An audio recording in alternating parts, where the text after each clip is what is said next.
Welcome to Perkins Online, the thinking person's talk show. Now here's your host, Wilmot Mutty Perkins.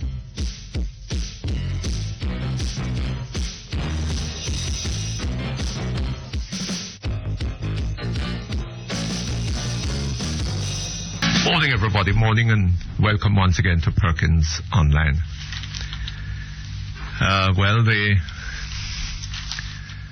The prophet was on the Breakfast Club this morning. A long, well, not all that long, but very easy interview. In which he talked about his prophecies, and it seemed to me that the hosts on the Breakfast Club, they all seemed to have no problem, with what he was saying. I mean, they seemed to find what he was saying quite feasible, and not in any way strange. And then they had the break, and they came back now with Dr. Carolyn Gomes and Mr. Delroy Chuck, the opposition spokesman on justice.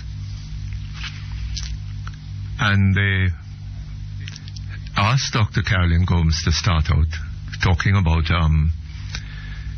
the state of the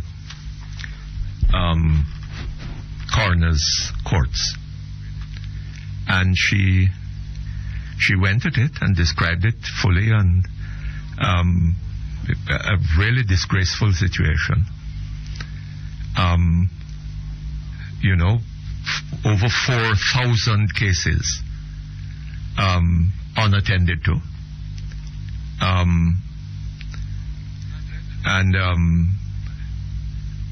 She went at it in some detail. And then they turned to Mr. Chuck, and they said to him, Mr. Chuck, what do you think can be done about all this? And Mr. Chuck, well, let me say this. Had I been in Mr. Chuck's position, I'm afraid I would have had to say to them, having regard to what had been said earlier, that it must be God's fault, and God has been appointing our leaders according to Prophet Finn. And they asking the question seem to have no problem with this. If God is in charge, and he's appointing all our leaders, and our leaders make a mess of things, and the courts can't function properly, and as Mr. Booth Stewart is now pointing out, the country is suffering massively from unemployment. This, regardless of what lies are told about 9%, 9% unemployment. When I say lies, I mean, they go by their own formula and arrive at it and whatever, but that is not the reality of the situation. But if the responsibility, for appointing our leaders has been taken by God himself, then what can Mr. Chuck or anybody else do about it? This is going to depend upon the leaders that God appoints. Please, God, understand that I am being facetious. I'm not being rude to you. I'm not holding you responsible for the mess. You could never be responsible for this. Right? All of this is human error and human skullduggery. it's a piece of faithfulness to want to blame it on God, and I'm not in that. Okay? I'm sure that God will understand. Anyway, the obierism goes on, and it is worth mentioning that Pastor Finn is a man who believes in numbers, or Bishop Finn, whatever. I hear him being called Dr. Finn too. He obviously is a PhD. I wonder where he got it from. Must say the intellectual ghetto.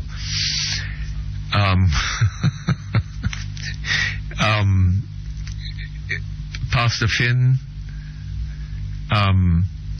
is a numbers man. You see, he believes in that, or I don't know whether he believes it, but you know, there are people who are superstitious about numbers and about other things, and he's playing, it seems, to the superstition that people have about numbers.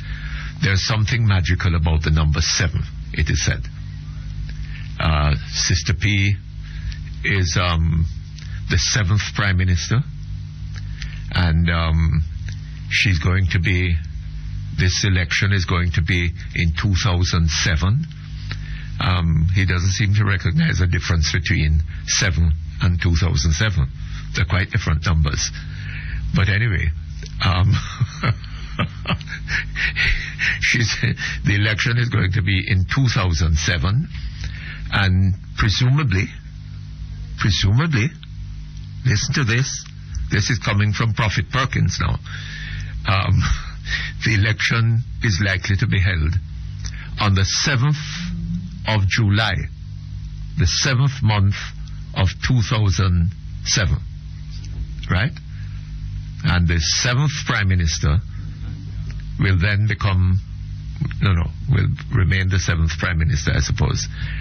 And I heard on that RJR program, I should get off that bite and play it for you, it's quite funny.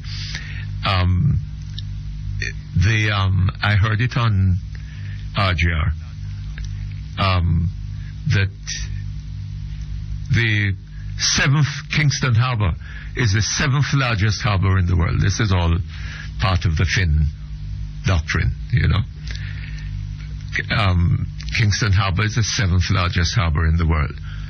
And there's another 7, couple of other 7s somewhere, I seem to remember, But all of this is exploiting, I suppose, what they hope will be the ignorance of the Jamaican people, right?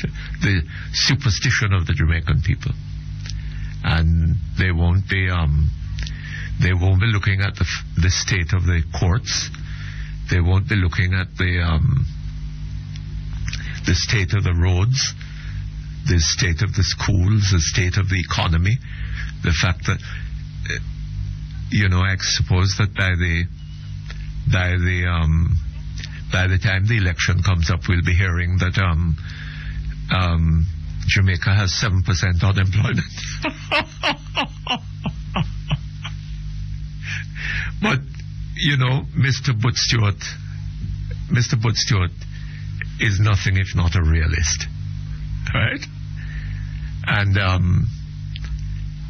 And he is looking at the situation, and he's referring to this problem that we have in Jamaica, this massive problem of unemployment. Now, what is happening is that the Jamaican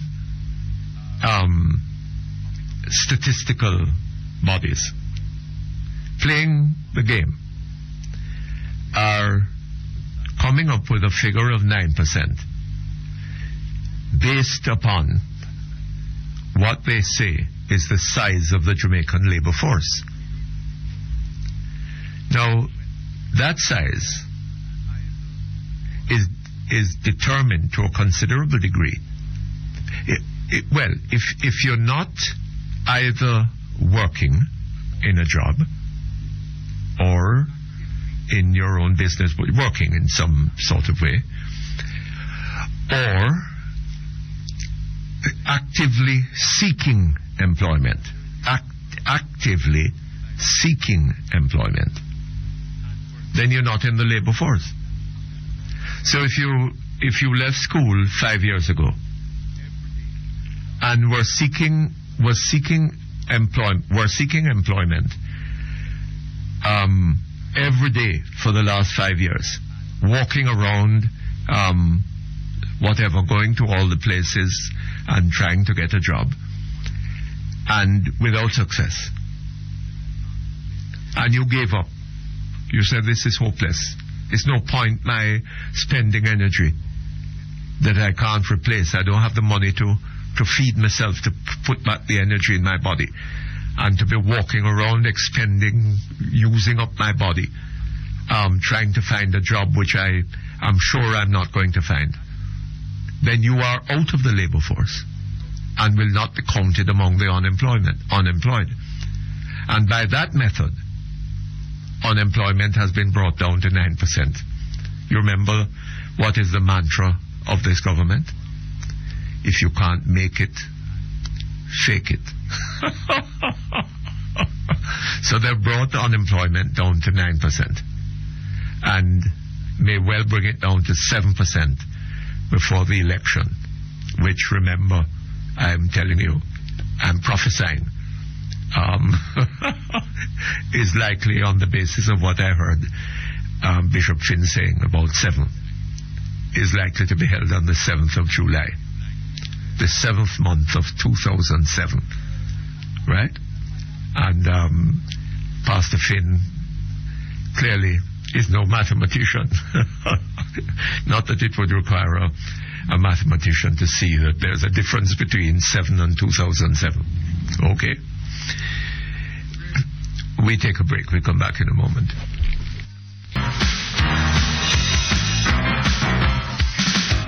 Okay, thank you very much. We're back here online. I must congratulate Mr. Butch Stewart on that statement that he has made. For some time on this program, we've been talking about the fact that a large part of the problem of this country is the failure of people in the business community.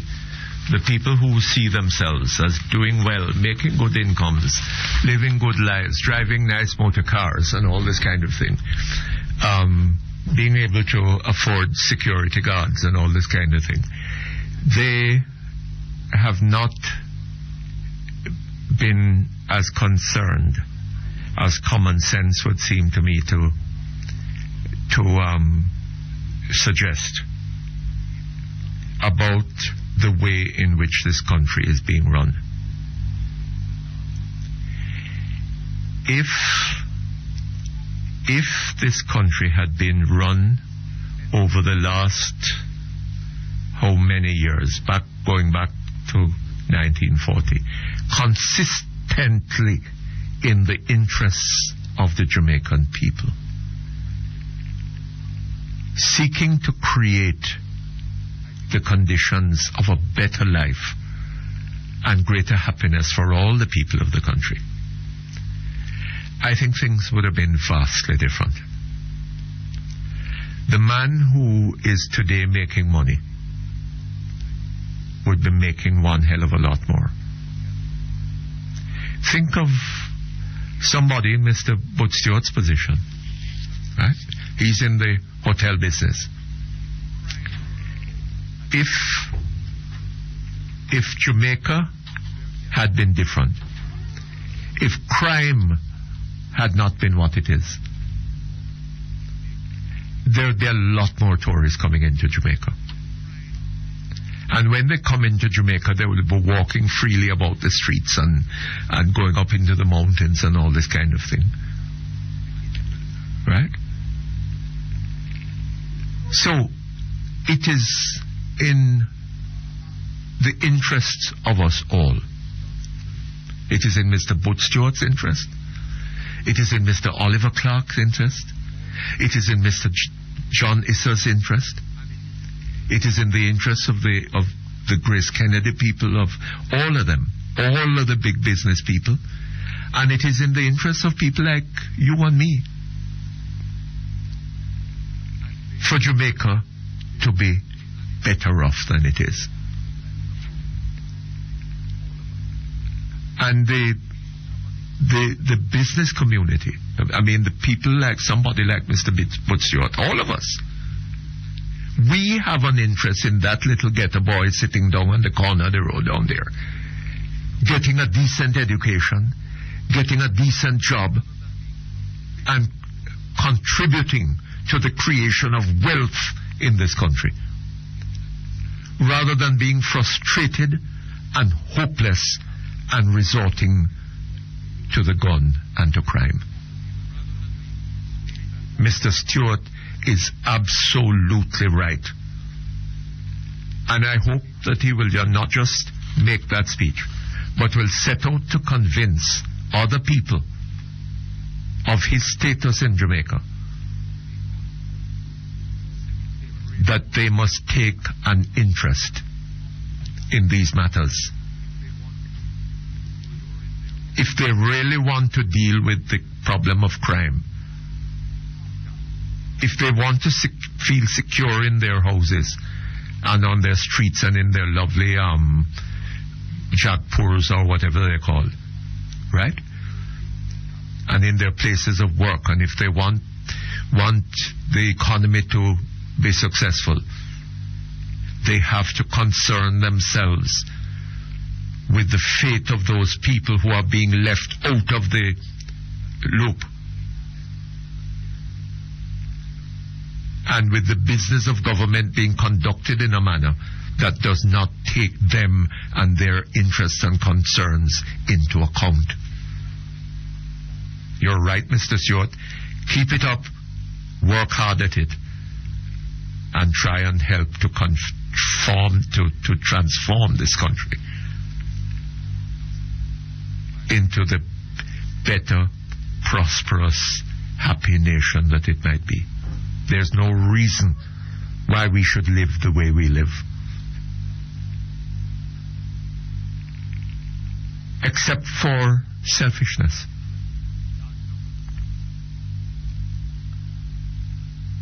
Right?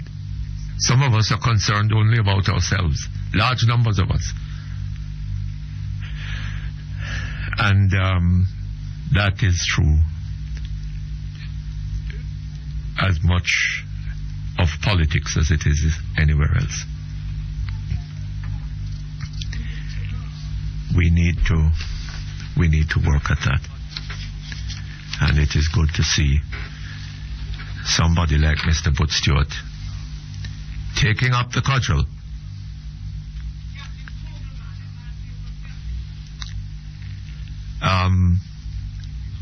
Now, I see that that the policeman who played a leading role, it is said, in beating Mr. Ford, it is now being said that he was being investigated for 27 other such beatings. Right? The policeman who beat Mr. Ford, Dr. Ford, is being investigated, or was being, at the time that he beat Dr. Ford, was being investigated for 27 other beatings, other such beatings. So we're being told. Now, if that is true, it is either that he went suddenly loco and in a flurry beat 27 people, or that he did this, over time, and possibly over a considerable length of time. We didn't hear, I'm not aware that we heard and very much, if anything, about those beatings. Right. No headlines in the papers. No lawyer to take up the cases. And, of course, he remained on the job. Well, him fire lick on Dr. Ford. Dr. Ford is a black man. And he must have seen this black man. I don't know whether he couldn't have known the identity. He couldn't have known the identity of this black man. And he thought that he was just an ordinary nigger. So he threw some licks on him. It turned out that he was Dr. Jeff Ford, a former candidate of the People's National Party. And I gather that he performs still valuable work for the party. Well, that policeman is possibly about to learn a lesson, isn't he?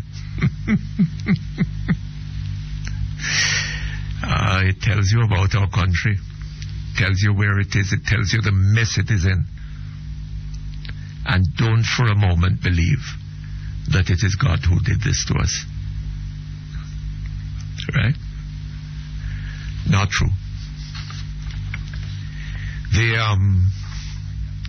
Coming back to the subject of coroner's inquest, it is, I gather that the coroner's inquest on the Wilmot case is to be held later on this month, the 27th of April, I think it is.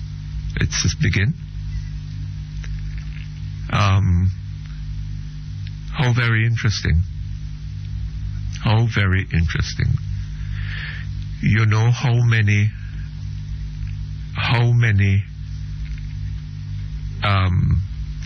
suspicious deaths of Jamaicans, or questionable deaths occurring among citizens of this country, have occurred over the years, and concerning which inquests have not been held for year after year after year. And there are now more than 4,000 of them waiting to be heard. But of course, we couldn't do that to the foreigner. A foreigner requires a higher standard. Right? The Jamaicans, the ordinary Jamaican, not the Dr. Ford kind of Jamaican, the ordinary Jamaican, is not worth bothering about. He can stay. I mean, it doesn't matter. Eventually, some little process will be gone through, and something will be said. But this is a foreigner, and his inquest, the inquest on his case, has to be held in reasonable time. It just shows you the lack of respect for the Jamaican people. Right? The typical ordinary Jamaican. No respect for him. No matter. Not important. Right? But a foreigner. The inquest has to be held, and held in reasonable time. Question though is whether what is the likelihood? What is the likelihood of our police coming up with a solution, a real solution to that occurrence? Call it what you will. Is it a crime? We're not sure that it is a crime. Police say it is a crime. It's a murder. Well, if it is a murder, they're going to be able to solve it. We take a break.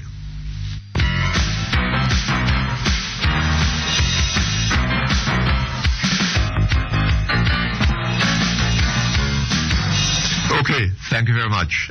Couple of other matters. The budget. Dr. Davis is supposed to tell us today, beginning the debate, opening the debate on the budget, his $380 billion budget. He's supposed to be telling us today how that budget is to be financed. But a curious thing is happening here. The budget debate has been rescheduled.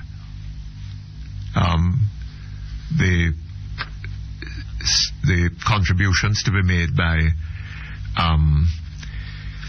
the leader of the opposition and the Prime Minister are to be postponed because, unfortunately, they would have coincided with World Cup cricket matches that are scheduled for the days on which they were to have occurred. So the budget debate has been postponed. Those segments of the debate has been postponed. Can you imagine that? The budget debate of Jamaica has been, its schedule has been altered in order not to conflict with cricket matches scheduled under the World Cup.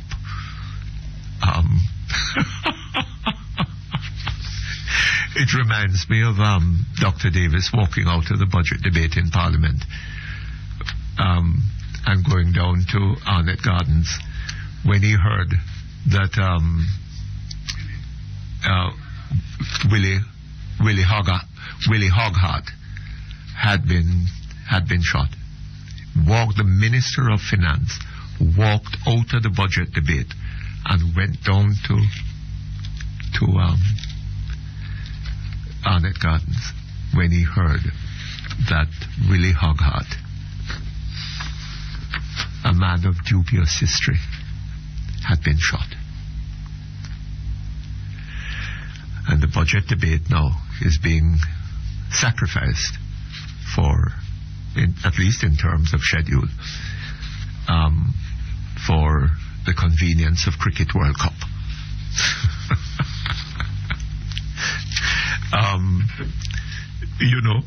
All this Obia business that is going on reminds me of a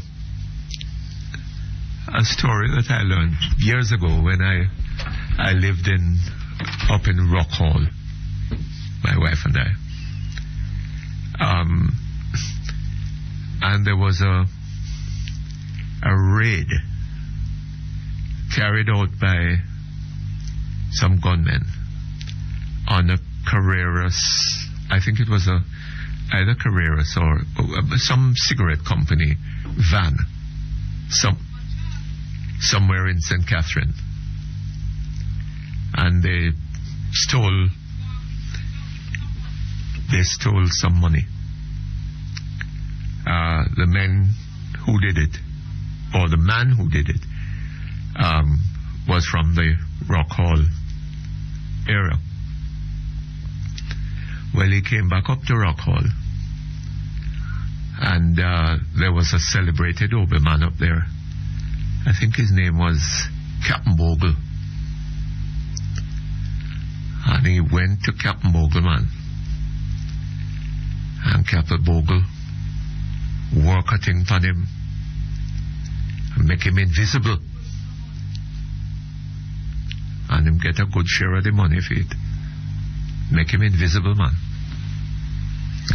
And him go up a Rock Hall and him walk freely about the place and all in front of the Red Hills police station and thing.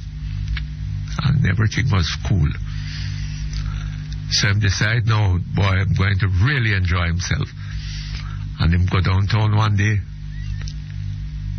and dance in front of the Central Police Station.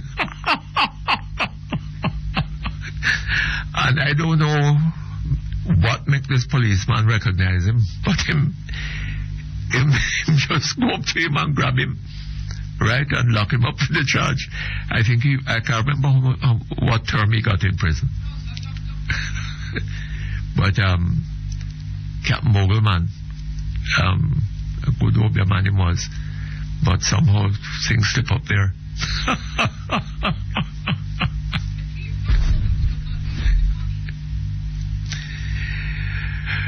Okay, let's get to our telephone callers. Hello? Hello? Hello there. Morning, sir. Morning, Mr. Perkins. How are you? Not bad. Good. Joseph Ebert, East Rural, St. Andrew. You're a candidate for that constituency. Yes, I am. I just want to speak briefly, on two issues. You're the candidate? I'm a member of Parliament. You're the member of Parliament, That's yes. Right. I'm speaking briefly on two issues that emerged in Parliament recently. Yes. When we were examining the estimate of expenditure. Yes.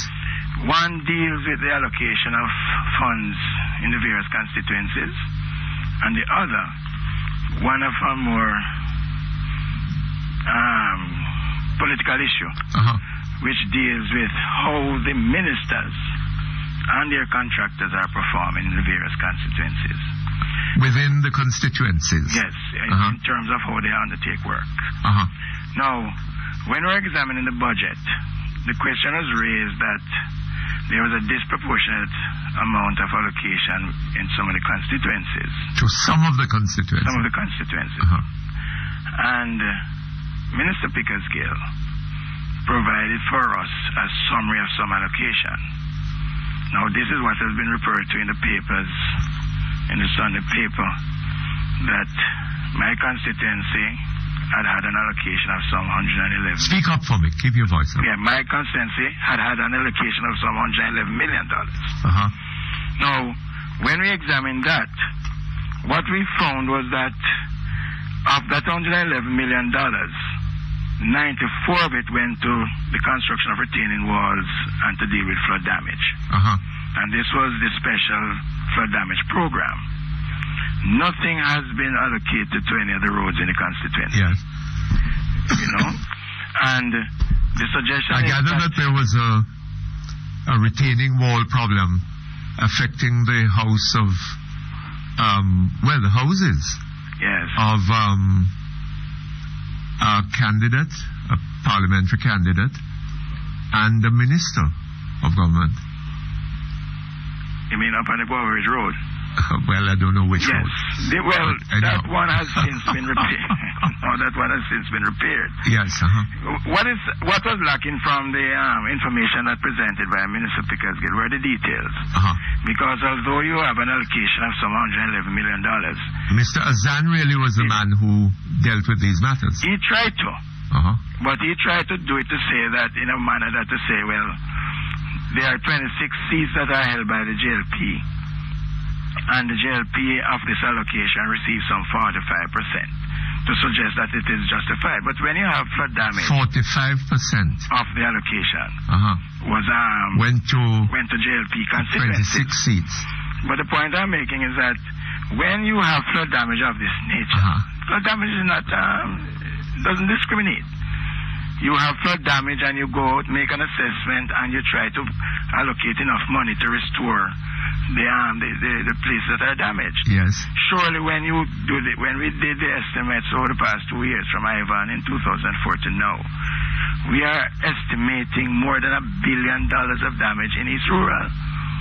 And all the ministry has been able to allocate is $111 million in this program, and I think some $200 million some 2 years ago. Yes. But in fairness, Mr. Hibbert. Yes.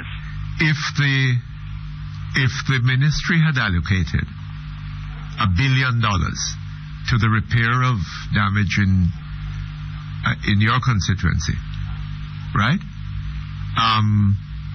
Then it wouldn't be able to touch damage or roads in many other constituencies.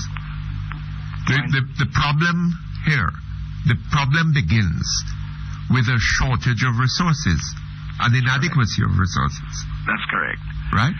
And that is because the bulk of the resources available are being allocated to the servicing of debt. Well, that is very much a point. But one of the things that we look at, though, is that when you make your presentation in Parliament, and it's one of the things I've been trying to get ministers to be as honest as you possibly can. We recognize that the money is not enough. But to suggest that you spent $100 million in one constituency and that justifies expenditure in a disproportionate way in another constituency is what we are trying to safeguard against. We have not enough money, but we are trying to make sure that when the allocations are given out, then it is done in a fair manner. The complaint that was being leveled at the time when we were examining the budget is not that money was not spent in every constituency, is that there was a disproportionate amount in a particular constituency run by the particular minister. What he did not say was that my damage was so much million and that's all I would have put towards it.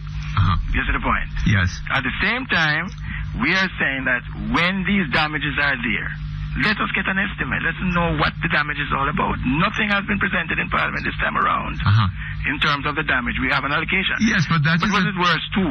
That is an index of the predicament in which the country is.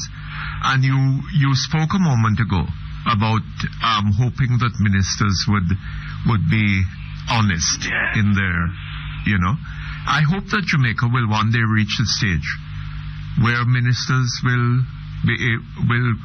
can afford to be honest because they are behaving honestly. They should be. We all of us should be at all times. Mr. Perkins. Okay, the other matter that we were discussing though was this question of allocations being made to candidates that are not members of Parliament. Yes. Now, in recent times... Allocations being made to candidates that are not members of Parliament. That's right. What do you mean by that? Okay. We have opposition members. In East Rural, you have a candidate that opposes me. In some of the other JLP held constituencies, they are candidates for the PNP. And what we have been finding is that special allocations are being made to these candidates.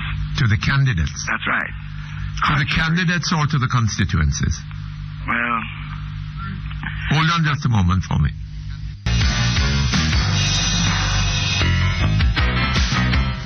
Okay, thank you very much. Back here online. I'm back with you. Yes. Yeah, Mr. Perkins. I want to just read a directive that was issued by the minister. I beg your pardon? A directive that was issued by the minister some years ago. Very briefly.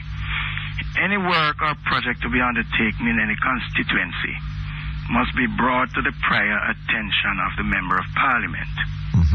Failure to do so opens the door to discrimination in employment and possible disruption triggered by community unrest. This rule is to be applied whether the Member of Parliament is on the government or opposition side. When was that rule enacted? This was put in place in 1990. 1990? Shortly after the PNP came to power. Now, by 1992, this rule was being, thwarted. Violated. And what happened in that, at that time, the JLP were having some discussions with the PNP. And I just want to read something. This was in 92.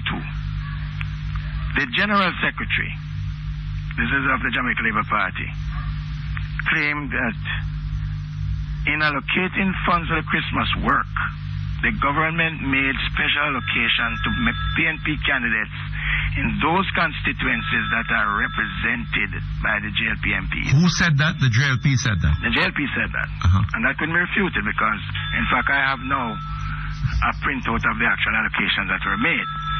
The point I'm making is this, that despite the directive which requires the prior knowledge of the Member of Parliament, works are being undertaken without the MP's knowledge. But then, and this is... Well, I see. Without the MP's knowledge. Without the MP's knowledge. And this itself is creating problems. you are not able to make an assessment of what work is being done. Yes. You can't make an assessment of how important the work is. But on the other hand, well, the money has on the other hand, Mr. Hibbert, yes, what should be determining the expenditure in any constituency is the needs of that particular constituency. That's right. Right? I mean, if severe flooding had occurred in one constituency, you don't expect the same amount of money to be expended there as in another constituency where they haven't had any such disaster. Yeah. Okay. That's true, but this is when you're dealing with a particular type of project. Yes. This is like flood damage. I want to understand that fully. And as you said before, since you didn't have enough money, you have to be very careful as to how you spend the allocation. But not only that, I'm a little skeptical. Yes. It has been suggested by your party, I think, that there should be an equal division of, $2.5 billion or whatever it is. Yes. Spent in each constituency. I don't think that makes sense. It makes sense, Mr. Perkins. I think you and I discussed it before. I tell you why it makes sense. Throughout the 60 constituencies, there are infrastructure work that are not being attended to. There are water systems, there are roads, there are retaining walls. You just go around the country, you see the need for it crying out. What we are saying is that the allocation has spent flood damage, but in the normal maintenance of these facilities, monies have to be spent. Yes. What we've been speaking about are just the special allocations for special flood damage. Yes, but normal routine maintenance. Hold on. Yes. What I am suggesting to you is that ordinarily, what should determine the allocation is the interests of the people in, let us say, in a particular constituency, right? But the interests of the people in your constituency may be better satisfied by an expenditure in some other constituency, right? From which they will themselves benefit. Am I right? That could be argued. But no, but okay, fine, Mr. Perkins. But let me make a suggestion to you. Yes. Some years ago, this country had what was known as a pre-selection committee. The purpose of which was to examine these various projects to determine their feasibility and to see how well they were justified. So in a case like that, if it was being subjected to a pre-selection committee, I don't think that any member of parliament would argue if it was to be spent in my next door constituency where everybody would benefit. Yeah. Without that sort of examination, however, then the questions and the doubts arise. Who is there to justify the expenditure? And how does a member of parliament or a minister of government justify that 27 roads have been repaired in my constituency at the exclusion of one next door? So these are some of the questions that are being asked. If we were able to say that there is such a committee,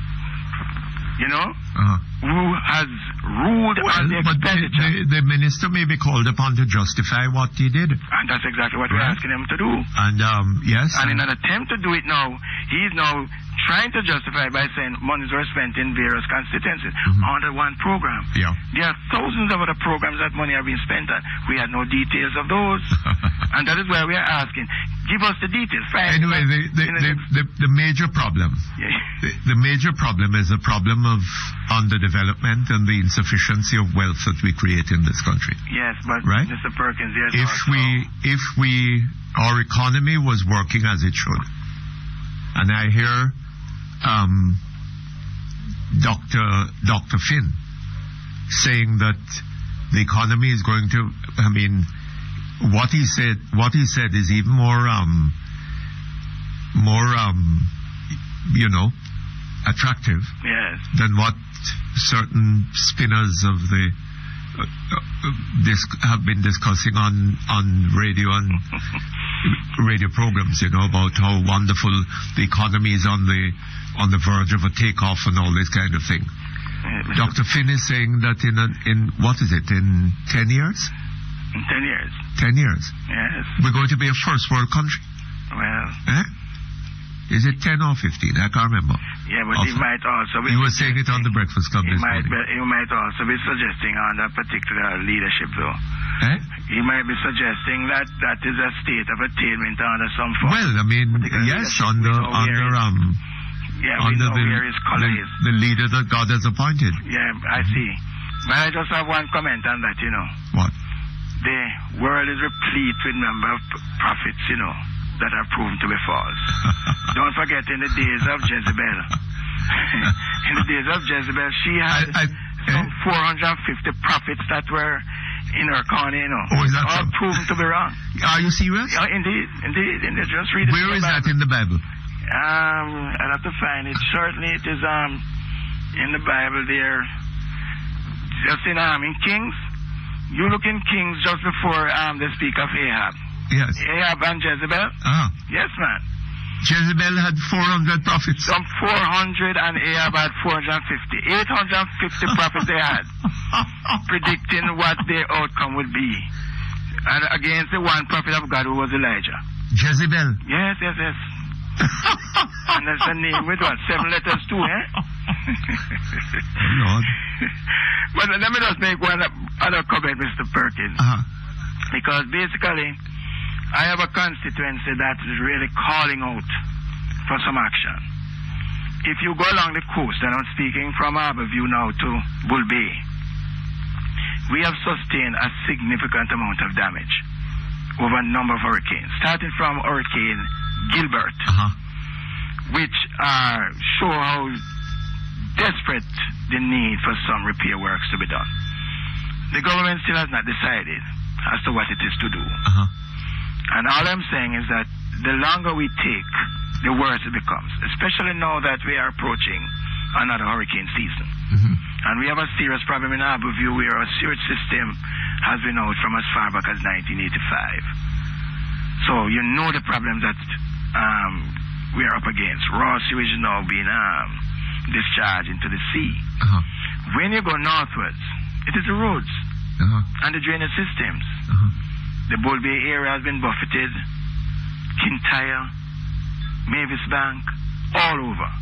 And the complaint that we continue to have is that we don't see the effort of government. Yes. In 2003 in Parliament I said the only time work is done in Israel is based on the act of God. So a road is washed away, you have to repair it. A retaining wall has failed, you have to put it back. A bridge has failed, you have to put it up. But there's no consistent program of work that would attend to the improvement of the network or to maintain it.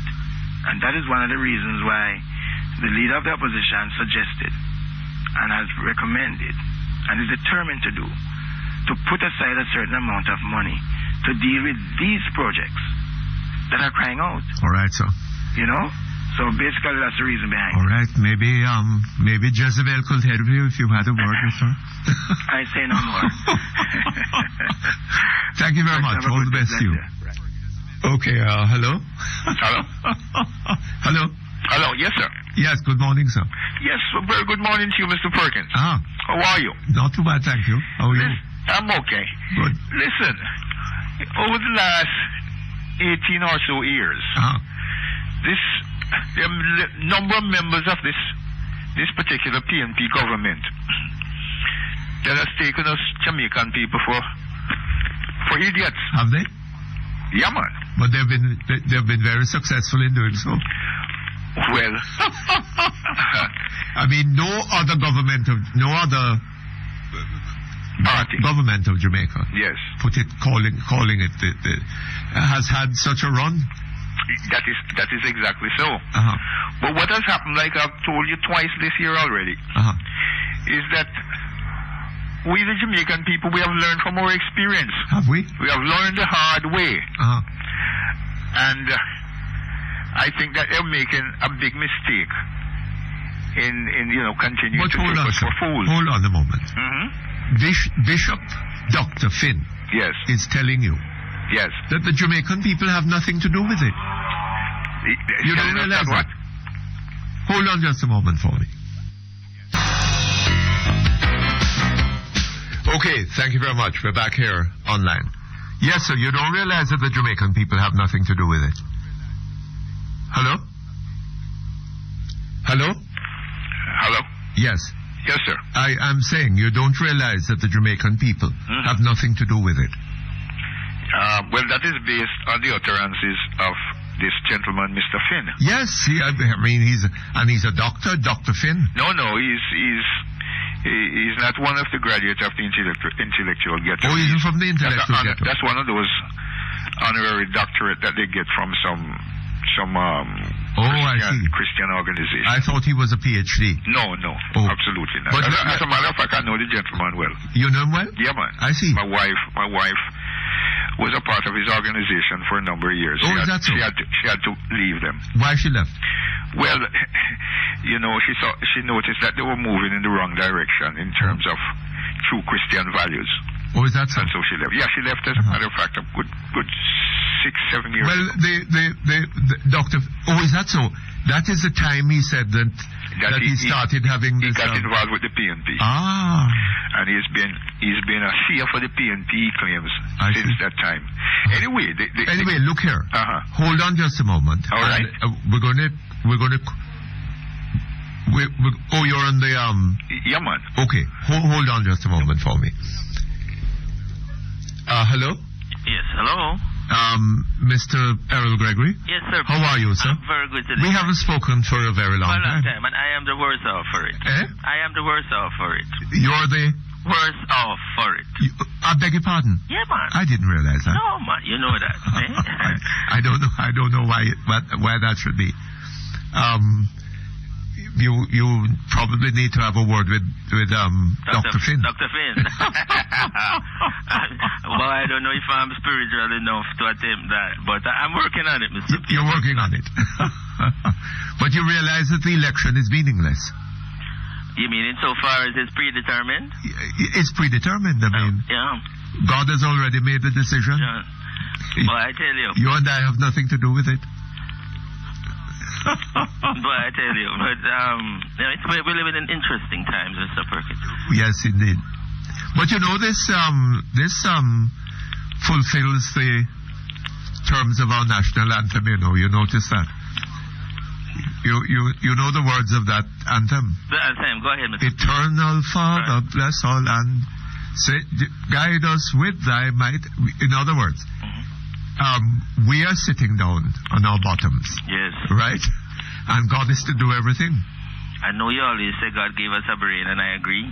God gave us a brain and intended us to think for ourselves and to be creative in a way like He was or is.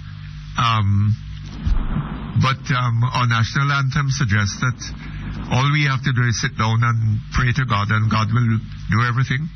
Oh, Mr. Perkins, I hope we don't really think so, but I know where you're coming from. Yes. Anyway, today is Budget Day. Right. The opening of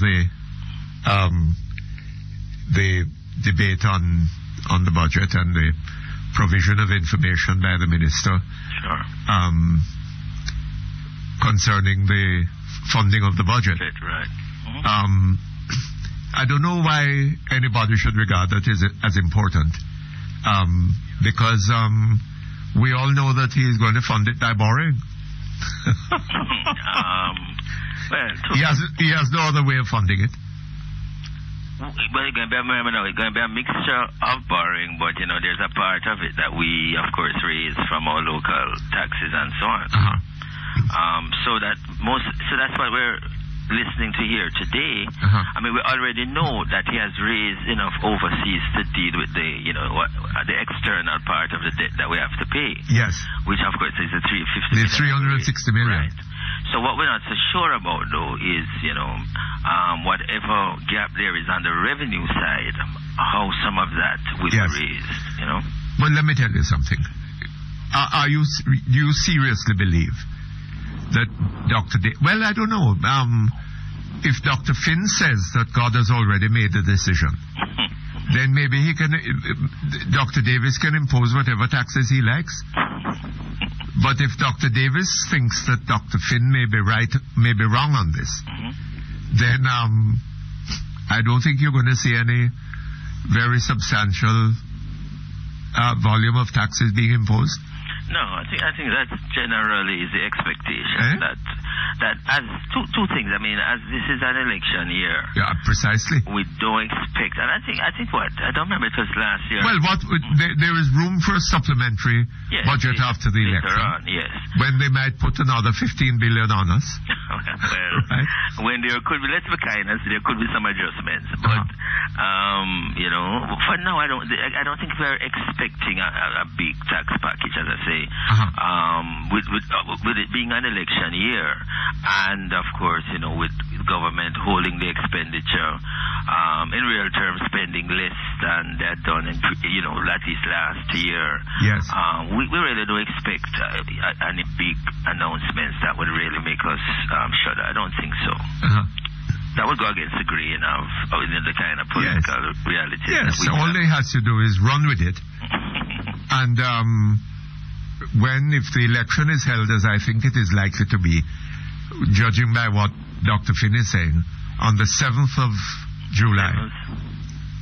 You know that Dr. Finn... Yes, I heard the prediction. Yes. I read the prediction and I heard it this morning. There's a sort of magical quality about the number 7.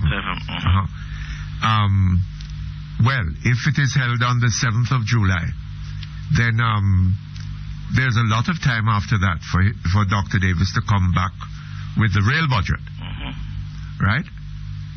But of course, if he is a believer in Dr. Finn's prophecies, then he can come with the 15 billion now. But as I say, today's budget should be seen more as a kind of holding budget, and you know what is the usual pattern already? They review the performance of the economy. Yes. In the previous year, and this year we have been told, and I suppose unless we've been told, it's not that I don't disbelieve the number, but there's at least some joy that there's growth of the order of near 3% for some time. So we'll hear some more details about that, and then we'll hear the details about how this current budget will be financed. But you know, sir, I think that there is a certain triteness about reviewing the performance of the economy. Whether this economy that we have here grows by 3 or 10%. I mean, if the Europeans were suddenly to sort of, get into a state of madness, and increase the price of sugar sufficiently, then the economy could grow by 10%, right? But that wouldn't mean that there was any fundamental change in the situation. Am I right? Well, to an extent, but all right. So your point is what? That we shouldn't review... No, what I'm saying is that there needs to be a more intelligent look at the Jamaican economy. Okay. Right? Is the Jamaican economy in the state that it is now? There's a kind of... It's almost... dead. It's not thriving. It's not moving. It's not going ahead. It's not transforming itself into a modern economy. Certainly not at the pace at which we would like. But it is not. Yeah. It is not happening at all. All right. No, the other thing, Mr. P, though, that I would say, the other side to that argument, of course, is that some people argue, and there may be some truth to it. They're saying, if you look at the kind of informal, the informal aspect of the economy, and certainly in terms of, if you go to areas that some of them I know you're familiar with, like Bull Savannah and some of those areas, Bull Savannah and Santa Cruz, and some of those bursting rural towns, and see the kinds of construction which is taking place and so on. So I'm with you. I mean, in terms of the formal economy, there certainly is a feeling that that the numbers are not suggesting the kind of expansion, certainly not at the pace. What is happening, sir, is that we are looking at a stagnant economy. Okay. Right? An economy that remains rooted in a 500-year-old industry. Right? the sugar industry. And that seems to require that there be people among our population deprived of educational opportunities and left to go and make a living by swinging machete cane root. The other thing, though, Mr. P, what would you make of, say, some of the progress that, some of the advances in the tourism sector and the services? Advances in the tourism sector, sir. I mean, fine. If the tourism sector is fine. It will help to earn some more money for us, right? But what we need to see happening in Jamaica, sir, is first of all an educated workforce. Sure. We need to educate our population, right? And we need to look here. In somewhere about the year 2500 BC, right, occurred what is called the agricultural revolution. Man moved from being a hunter and a gatherer to growing stuff in his own backyard and domesticating animals, right? And he was able, by this means, to support a bigger population, right? And that was the beginning of what is called civilization, right?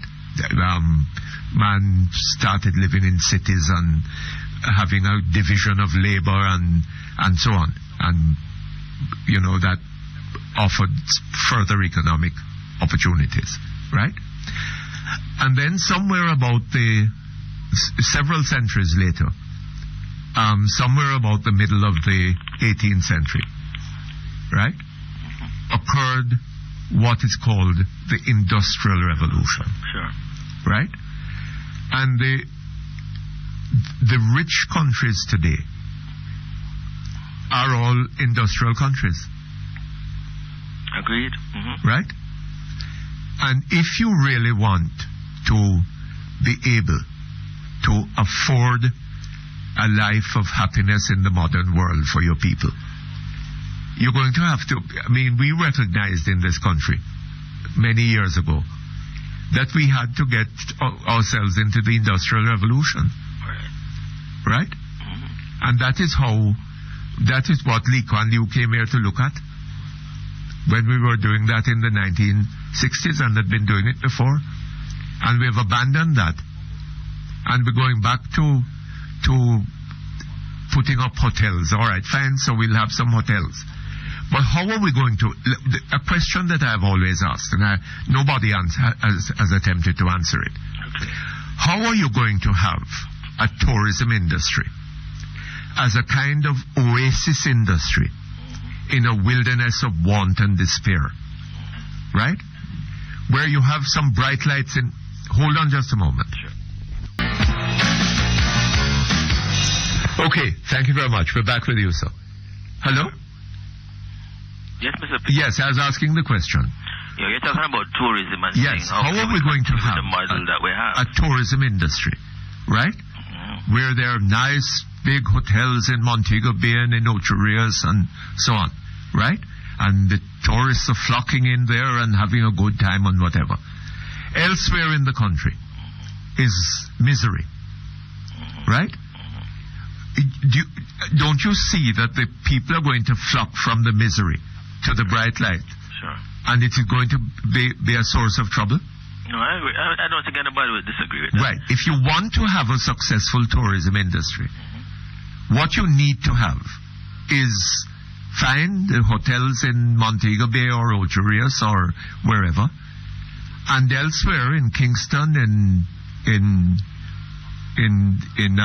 Morant Bay, wherever, you're going to have other industries that people are going to be occupied and earning good money and having a good life, and they don't have to go to these places to make trouble. Sure. Am I right? No, absolutely. But some would say, though, Mr. P, on the other side, that... I beg your pardon? Some people would say, and there's some truth to it, that some of what you're talking about is happening in terms of some linkages being established with the farmers. I know, for example, that we're now opening up a liquid eggplant in Montego Bay.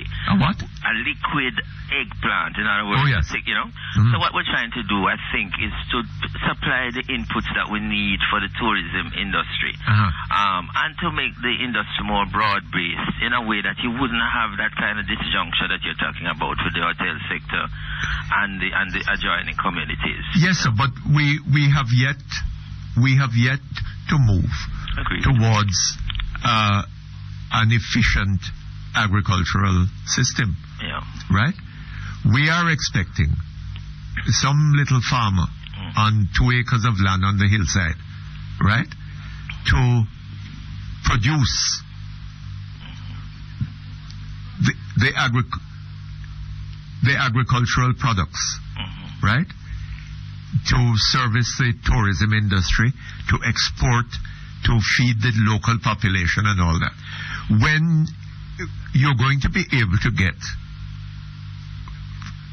it by importation anything that little man can produce on that hillside, you can get it at a fraction of the price by importation. Sure. But, interesting, Am I right? I know, and I know that agriculture is one area that you have a lot of knowledge in. But, there are some interesting things happening with tissue culture and hydroponics and the use of greenhouse technology. It's just that we're really not, I'm agreeing with you, not integrating all of that and doing it certainly at the pace at which it is required. Yes. But the sad thing is that some of it is happening, some of it is happening. In right? St. Elizabeth and some people are making some efforts in this direction, but these are isolated cases, right?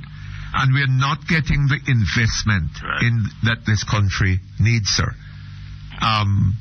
The owners, the local owners of capital, are being encouraged by Dr. Davis's policies to put their capital not into productive enterprise, which will expand the wealth creating capabilities of the country, but into government paper. Though we are now at a point, Mr. P. I beg your pardon? We're at a point now where some people are saying that, we really are facing that issue now, that with the rates having been reduced to where they are, that, the point certainly is almost there now, where we have to make that shift away from that policy of investing in government paper. And I think Dr. Davis himself on radio recently admitted that they now have a little dilemma, because having reduced the rates to where they are, they can't pull them, they get a little quandary about pulling them down much further now. Right. But acknowledging that we really have to make that shift. But have we seen the rates reduced before? Yes, but remember though, I think, to be fair, I think this is the first for some time. At least certainly last September, we didn't have them jacking it up again. And what difference does that make? Well, let us say though, it's at least has remained. I mean, it has been at the level it has. What's the name of that American economist, Mr. Oh, come on, Professor Sachs? Jeffrey Sachs. Who? Jeffrey Sachs. The one that come. Professor Sachs, who the private sector brought down here some time ago. Yes, he came out here sometime and did a paper. Right, I think so. In which he pointed out. Yeah, man, I think it's Jeffrey Sachs. Yes, in which he pointed out that when you reduce the rates, there is going. Professor Hankey. Oh, Hankey. Yes, Steve Hankey. Yeah, my Professor Hankey. Steve Hankey. When you reduce the rates of on government paper, right? You're going to put pressure on the exchange rate, right? And the point is going to be reached where you're going to have to jack back up the rates, right? Okay? And you'll not only be putting pressure on the exchange rate, you'll be putting pressure on the government's budget. Because the government must borrow more and more money in order to frame a budget. Right? Remember, it is too heavily dependent. Dr. Davis, sir, Karl Marx said that how men organize to produce the means of their subsistence constitutes the fundamental relations of society. What is Dr. Davis's version of that? already on that. Home and organized to borrow the means of their subsistence. Right? And we are deep, deep, deep in debt. We are so deep in debt.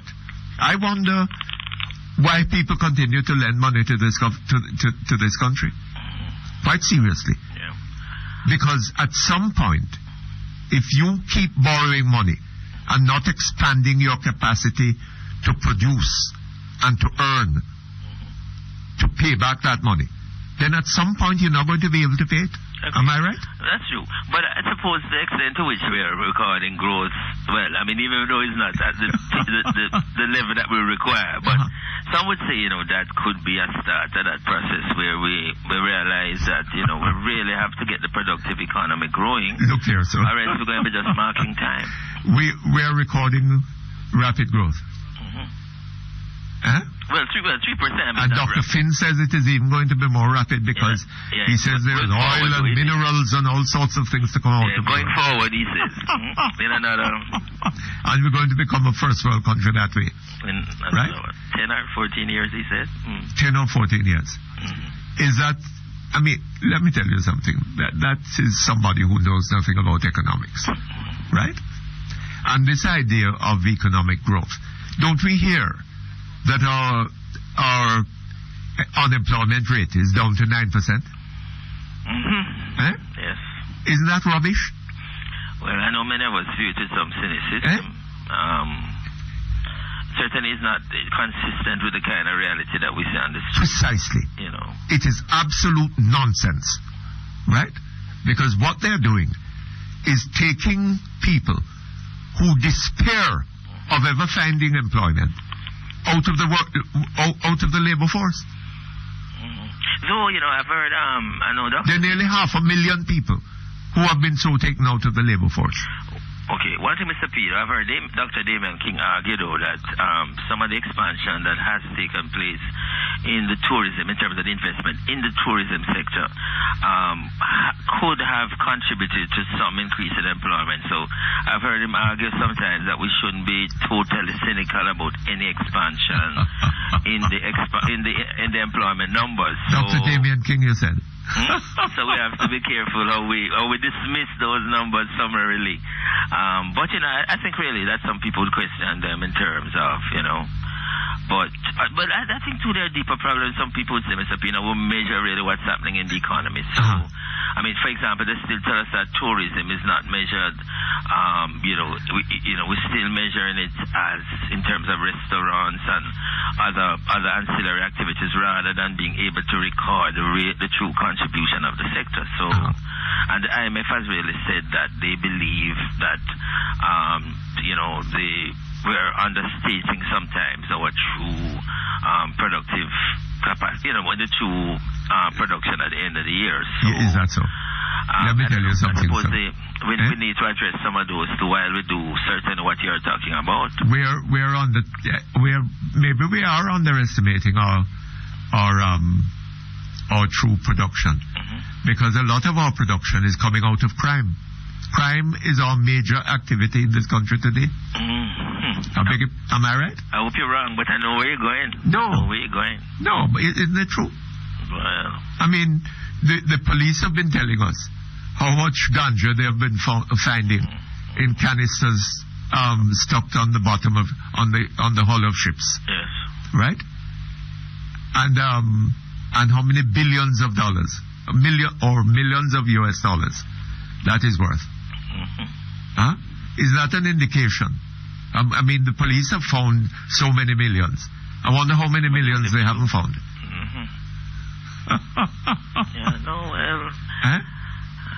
I hope when we listen later, Mr. P, some of your concerns, I mean, I don't think everything could ever be addressed in one presentation. But I don't know, I mean, when we hear the budget numbers, I don't know if we would see anything in there that will try to address how we keep that growth momentum going, if we agree that last year there was some turnaround in the economy. Look, so what we need at the moment is not just economic growth. We need economic development. Too many of our people are being left out of the loop.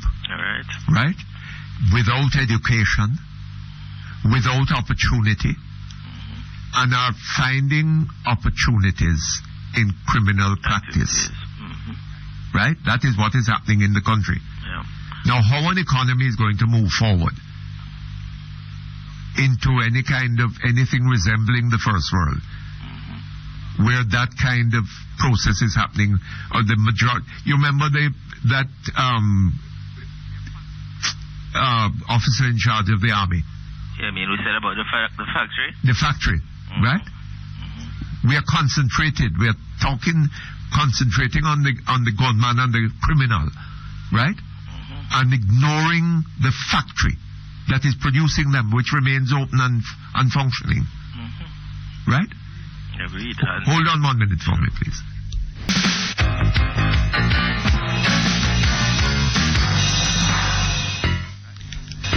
Okay, thank you very much. We're back with you, Mr. Gregory. Yes, Mr. P, sure. But look here. You talk about the tourism industry, right? I remember interviewing Mr. Butch Stewart on this program some years ago, asking him about that hotel down there in White House.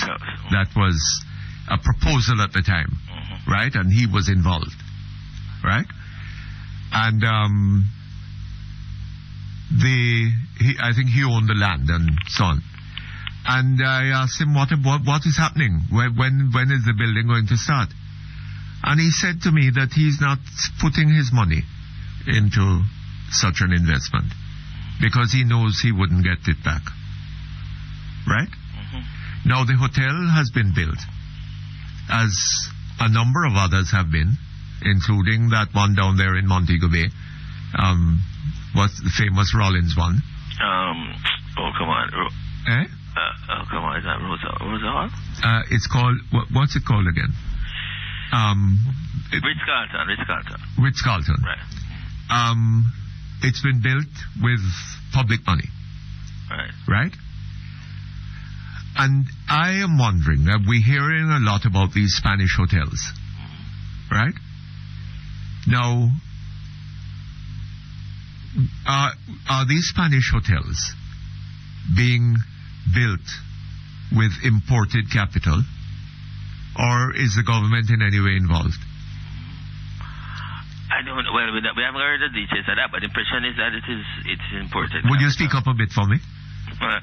Well, we saw, remember, there's a piece Lambert did recently where he's saying that we're understating the real contribution of, like, the Ritz-Carlton and...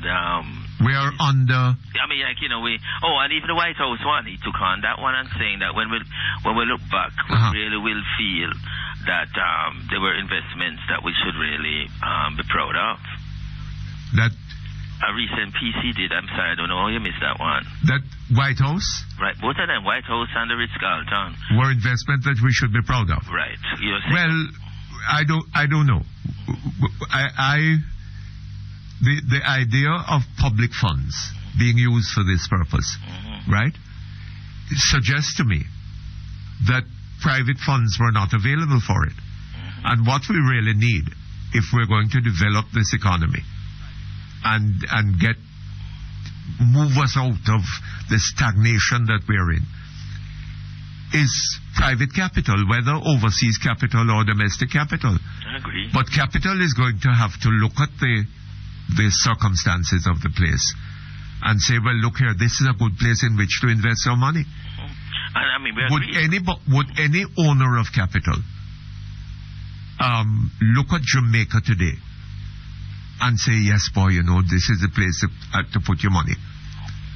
If you had $100 million US, would you take that view of it? If I was going in maybe into the entertainment sector, or... I beg your pardon?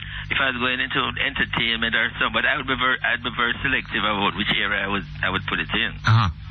But I agree. I mean, the proximity. I mean, let's be fair. The proximity to the U.S. is still an advantage, and we know of people like Michael Leach in Houston. And we're losing opportunity. We're not taking advantage of it. We don't have any argument about that. But it's just, I agree with you. We're just moving too slow, and not creating the kind of culture. Anybody who is going to invest in Jamaica is going to have to consider how he's going to deal with the issue of crime. Yes. Am I right? I have no question about that. Then there is the question of of government and the bureaucracy, the rule of law, whether we have in Jamaica government under the rule of law, right? Whether we can be sure that the policy, you remember that thing that Dr. Davis did when he woke up one morning and said that the banks were making a whole lot of money and therefore he was going to put a 23% cess on them, right? If you were investing your capital in a place, would you choose a place where that kind of thing can happen? Well, and it didn't even have to go to Parliament, right? The cess was immediately put on. Yeah, well, I don't know. I mean, I hope as we, the more and more we become part of the global economy, we realize that we can't, things like that just can't happen because it's a whole question of predictability of the environment. Yes. Especially now the policy environment. That's critical. So I hope things like those are behind us. And then there is the question of the debt, right? Anybody who invests his money in Jamaica is making a commitment to service that debt, from which he has benefited not at all. Am I right? No, that's correct. But I mean, again, the government said its strategy of reducing the debt is, borrowing. You remember the tax relief that had to be given to the Red Stripe company to keep them in Jamaica? I remember that very well. I beg your pardon? I remember that very well. Yes. But I hope we don't have to do again those kind of selective, quote unquote, interventions. Well, I don't know. I'm wondering what was the arrangement made with these Spanish hotel chains, right? Yeah. Well, in fact, we saw. Have we heard the whole story? We saw in the paper recently that they're saying more will come. So more will come. More will come. The Spanish are coming. So if you have any feelers out there, you might have to dig deeper. But hopefully, it would be interesting to know to be because if Spanish investors are prepared to come and put their money into the hotel business in Jamaica, why don't we find other people coming and putting their money into other enterprises? Yeah, no, they had the Spanish ambassador, I think, on the Breakfast Club and put some of those to him. Well, I'm sorry, I don't remember what was the Spanish ambassador is a diplomat, isn't he? Agreed. He has to be diplomatic. Agreed. But I think, Mr. Perkins, today's budget, we shouldn't, when we talk again, or when you see the details tonight when you're watching the TV, we hope, it shouldn't be too earth-shattering in that sense of any... No, I don't think they're going... I think Dr. Davis is going to be trying to avoid anything that is earth-shattering. I think so. I'd be surprised if we got anything... on the face of it. Right? Earth-shattering it will be, fundamentally, but people won't be... That was what people will be looking at. Sure. The superficial aspects that, will be put forward for the picture that will be put forward to you to see there is one of, nothing earth-shattering, nothing particularly disturbing. Yeah. Everything is going to be nice and peaceful. We just borrow some more money and everything will be cool. Well, at least, and I suppose in the context of a reduced budget, then that kind of interpretation could spin. But on the other hand, the reduced budget means that the roads will continue to deteriorate. Well, remember though, we spent some money with World Cup, so some of the expenditure had been done before, So that's part of why we don't have to have such a massive expenditure in the budget this time around, because some of that went through already. I see. That's a good side of the story. That's a positive side. It happened already. So we're not making it back, but the loss occurred already. Well, that's a deeper question. That's a deeper question as to whether we're making it back. But tell me something. What a disappointment World Cup has been. I am sorry. Certain aspects of it certainly look like they're going to be that way. And, it started out with a bang, to say the least. But some of the questions that, were put to Dr. Davis that he himself had some difficulty answering, really was kind of surprising given the extent of the expenditure. Yes, but then what do you think of the budget debate being postponed? In order to accommodate... in fact, I must tell you, though, to be honest, I heard some journalists saying that it is going to be difficult to do both, and it should. But I really think, though, that that the nation's business, I don't think I should have any hesitation in saying so. Must take precedence over that. Well, it only tells you the frame of mind. Yeah, I mean, if you matters. can accommodate it, but I mean, really, no. I mean, really, I mean, should be no debate at all that the budget should take serious preeminence over anything else. I don't have any doubt in saying that. Mr. Gregory, thank you very much. And thank you so much, Mr. P, and all the best to you. Okay. Thank you. Hello? Business, sir. Hello, how are you this morning? We're hearing you, no, Mom. Hello? Mind, careful how you talk your private business, sir. Hello, how are you this morning? I'm fine, how are you? Yes, I'm fine, I'm fine. You're fine. Fine, yes. Well, I hope you'll be finer tomorrow. Okay, then. I have a serious problem. Yes. I used to read about these things and hear about them, but I've never really actually seen them for myself. But till I witnessed this happen Tuesday evening in New Kingston between Trafalgar and Worthington. What happened? Now, to me, it looked, apparently this gentleman, I know he's wrong, he's totally wrong to do what he was doing, because apparently he was running an illegal taxi. But running the illegal taxi was one.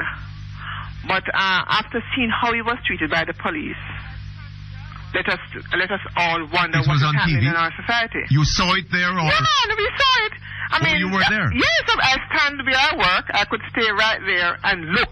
Nobody come inside and tell me anything. Yes. Nobody come in and tell us anything. What did you see?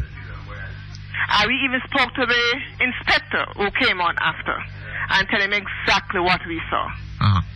Now, these two police men, they're on bikes, come down and they saw the guy that apparently were chasing him. Apparently he was afraid to come out of the taxi because he knew what would have happened. So he locked himself in along with the passengers that were inside there. So the police could not get to go in and do anything and say anything to him. So they got very irate at that time. And one of the policemen punched out the windscreen, and that is when the passengers flee from the car. Yes. And in doing that, the taxi man would not come out. Still decided he's not going to come out because he was scared. He went around to the passenger side. That is one of the policemen went around to the passenger side and started to kick the taxi man. Tried to kick him? Yes, he kicked him. He kicked the taxi man. And the other one he had the door open. Yes, he had the door open, and he started to kick the other guy, kick the taxi, while his colleague on the other side was punching and dragging and pulling the man to come out. And when the man would not come out, to make it even worse than what happened, how did he kick him from that distance? No, he opened the door, hold the door, and he stand abreast, and he stand abreast. Hold on just a moment for me.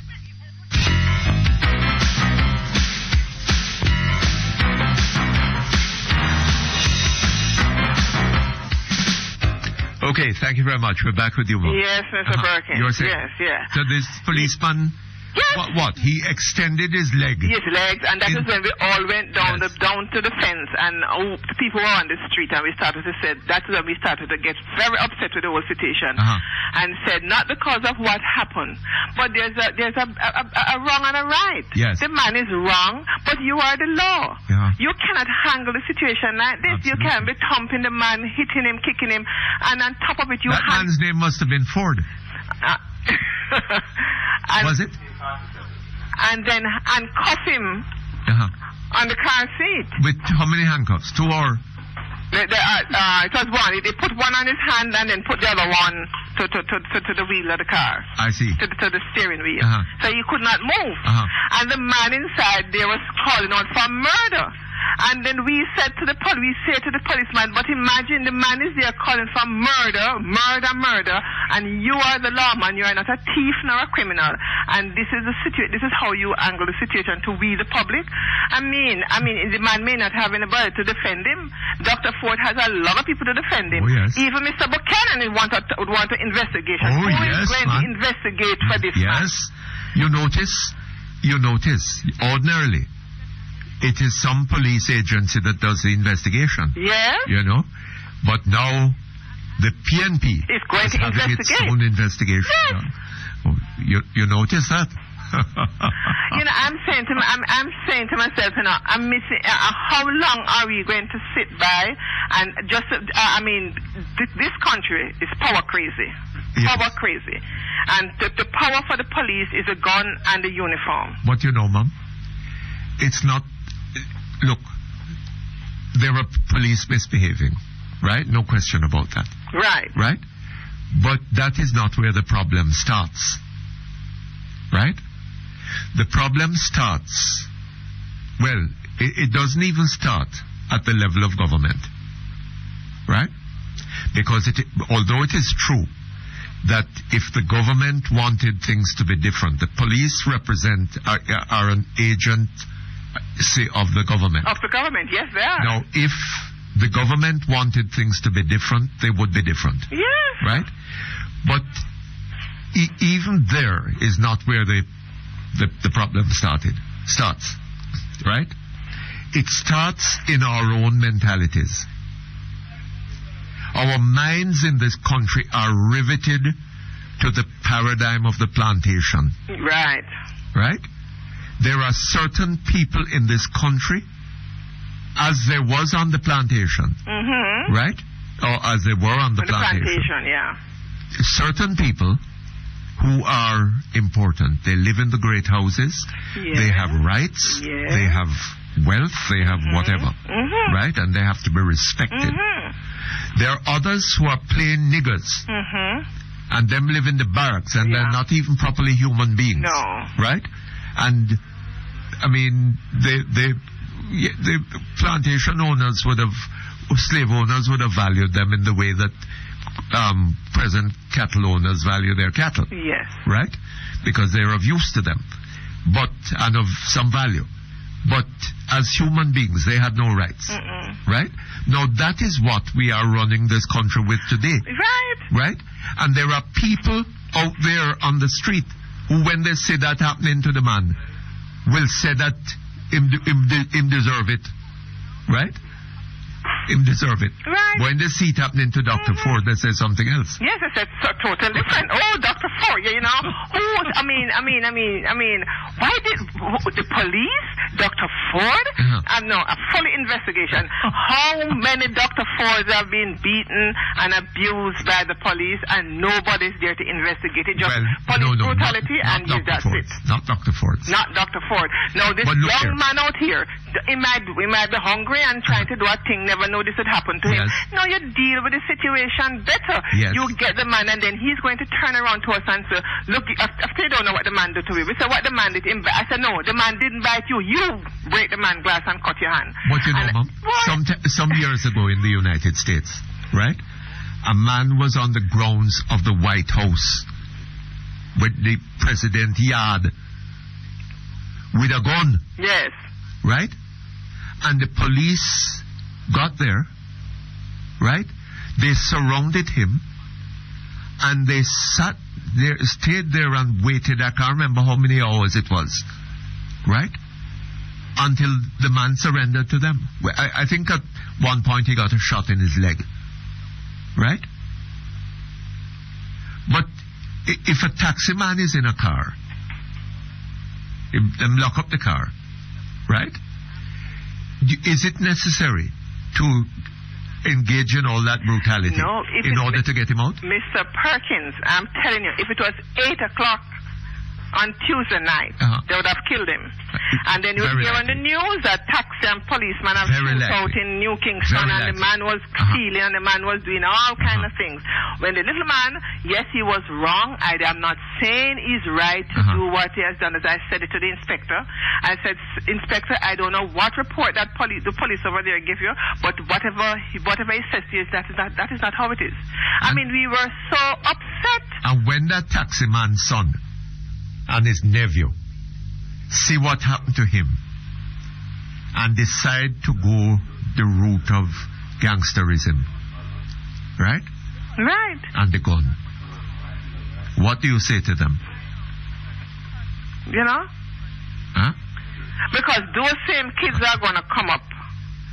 And that's the reason why, Mr. Perkins, crime will not end in this country, because the same thing you said a while ago, that's what we were discussing. Yes. Because if it was my son or somebody that was related to me, no, it would not end the way that it was out there. Uh-huh. Because they would have gone out there and you would get yourself involved, and then you would have heard that you are interfering in police work. Yes. But that was not police work. Uh-huh. Because just as this morning when I look at it, that's why I tried to get you, and I look at last May. And this is must be the commissioner on the front there with the police status, the violence, crime, and behind him is the policeman with the baton and his foot into the man's face. Yes. And as I said before, we are supposed to be, the police are supposed to protect us. Yes. But they are not. You are scared of them. Let me tell you something, you see? Let me tell you something. If you want to know where this thing starts, get hold of a copy of the Jamaica Constitution. Yes. And read chapter 3. Yes. The chapter on fundamental rights and freedoms. And you tell me, and then when you've done that now, read section 50 of the Constitution, right? Which says that any right that you have, any law that violates a right, supposedly given by chapter 3. Yes. But which has the support of a 2/3 majority in Parliament, is nonetheless law, despite the fact that it is violating a provision of the Constitution. Right? And there is no right that you have, that they have a whole list of exceptions. Right? And then go and read the American Constitution. Right? Read the first 10 amendments, which is their right section, right? Read the first amendment. Congress shall make no law that adversely affects freedom of speech and of religion and so on, right? It doesn't say, well, except for this and except for that and except for the other. Congress shall make no law. That's the end of that. You have the right to free speech in the United States. You don't in Jamaica. Right? You don't in Jamaica have the right to free speech. Because look at what we call bad word. Right? If that taxi man did get vexed and tell the policeman too bad, or them charge him for that, you know. You know that? Yes, sir. Right? The policeman tell him bad, or that is fine. It is sad. It is sad. It is a sad situation, a very sad situation, as I said before, and it will not stop. No. And and the country cannot make progress on that basis. No, we are not going anywhere. We're just not going anywhere. And I heard Mr. Butch Stewart, I saw in the papers, where Mr. Butch Stewart is talking about employment. Right. Right?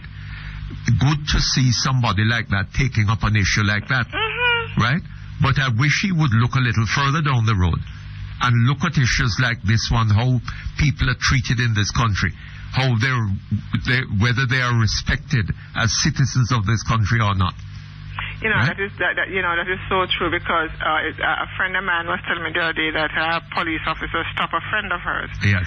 And stopped the car, and she was parked in a wrong section on the road, and he just put his head to the road and said, "Girl, you can't park there." So, and I said that is true, because that's how they look at us. As well, I tell you something. There are policemen who don't behave like that. No, they are good and they are bad. Right? Yeah, that is a problem. The bad one is wiping out the good one. But what is wrong is that we do not have.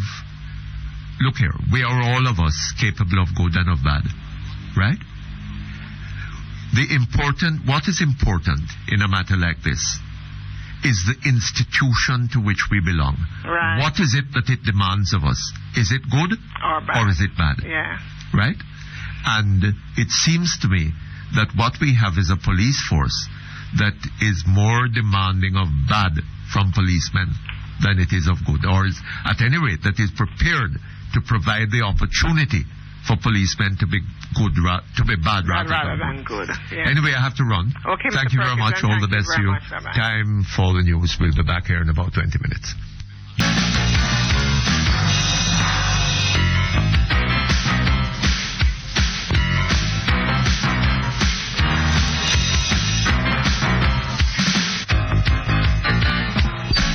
Okay, thank you very much. We're back here online. Can anybody explain to me why it is that the Indian government wants female public servants to disclose the time of their periods, their monthly period? How does that... I must ask Mr. Pickersgill. Maybe he can tell me. Okay. Hello? Hello. Yes, good afternoon, sir. Yes, good afternoon, Mr. Perkins. Eh? I said good afternoon, sir. Good afternoon to you, too. Yeah, man. Like I was saying, it looked now Mr. Finn and Mrs. Portia Simpson-Miller is now taking the Jamaican people for idiots. But Mr. Finn has gone further. And so is Mrs. Simpson-Miller. They're now taking God for Papi Show. Well, I tell you something, you know, sir. Yes, sir. God is extremely tolerant. Yes. Right? There's absolutely no question about that. People say all kinds of things about him. And not only that, they set themselves up as you know, his representatives, and then they do all kinds of horrible things. Yes. You know, and associate those things with him, and you know, he has no lack of self-confidence. You know. Yes. He doesn't. And one of the things I mean, it has always seemed to me that this idea that God wants people to go worshipping him, you know, is unsound. I don't think God wants people to tell him how great he is. He knows that already. You know. Well, the whole thing about worship is for awakening the spirit of himself, the consciousness within us of his power and his spirit within us, because he has given every one of us that he has created his own power and his own spirit. Yes. And what happened is that and we what he wants, what I think would be God would best appreciate is you're using that power that he gave you to its fullest. Right? Yes, that's what he wants. That is what he would best appreciate. That is, as a matter of fact... I don't want you to tell him how wonderful he is. Yes. Right? Well, worshiping has little to do. True worship has little to do with telling him how wonderful he is. True worship has to do with awakening our own consciousness to the power that he has put within us to do the great and wonderful things that he has put us here to do. If that is what that's what his true worship is all about. Okay. I think Mr. Finn should be ashamed of himself. You think so? Yes, because he started out seemingly with a true and sincere mind to do good. You think so? Well, I know so, based on his practices and his utterance. Yeah, you say you know in those days, his deeds matched his words. Yes. And he developed there was a large congregation of people that was involved in his organization. If you should check it now, it's dwindled to almost nothing. It's a very small group. Are you serious? Yeah, man. Very small group he has there down at Agri Park Plaza there that meets, and he has a crew that he call, he said is like a gang of prophets. And as Mr. Hibbert was telling you, as in the days of Jezebel, when she had 450 prophets, yes, who was unable, because the one true prophet that came and really prophesied, that came from God, they were unable to prophesy, and eventually, they cut themselves and carry on, but still, they made utterances of foolishness. But you know, what is happening here is that Mr. Finn should come out and tell the Jamaican people the truth. The fact is that Mr. Finn is nothing more than a political activist. And he's not even pastoring anymore. He's a political activist moonlighting as a pastor. Oh, hold on just a moment for me. Okay, thank you very much. We're back here online. Yes, sir.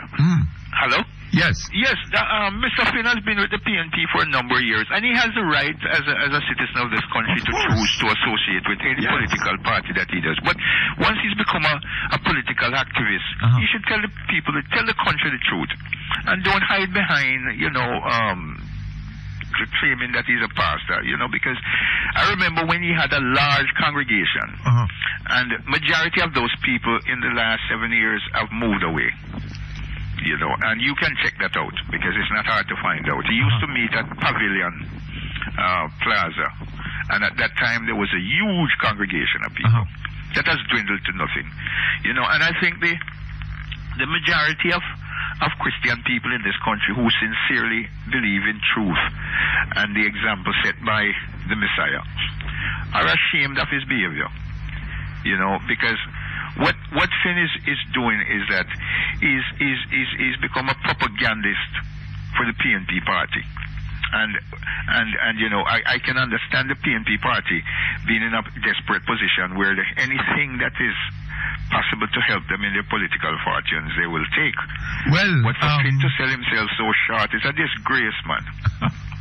Absolutely. Anything that will lead us or cause us to be in office. Exactly. We regard as being best for the country and in the best interest of the country. And but I can. So if even you go there and tell people, so that God has already chosen the Prime Minister. Yes. Right. Which makes this is not a democracy. We are fooling ourselves. Yes, based on on the basis of what Mr. Finn is saying. Yes. This is not a democracy. No. The people have no say. No say in who governs them. No.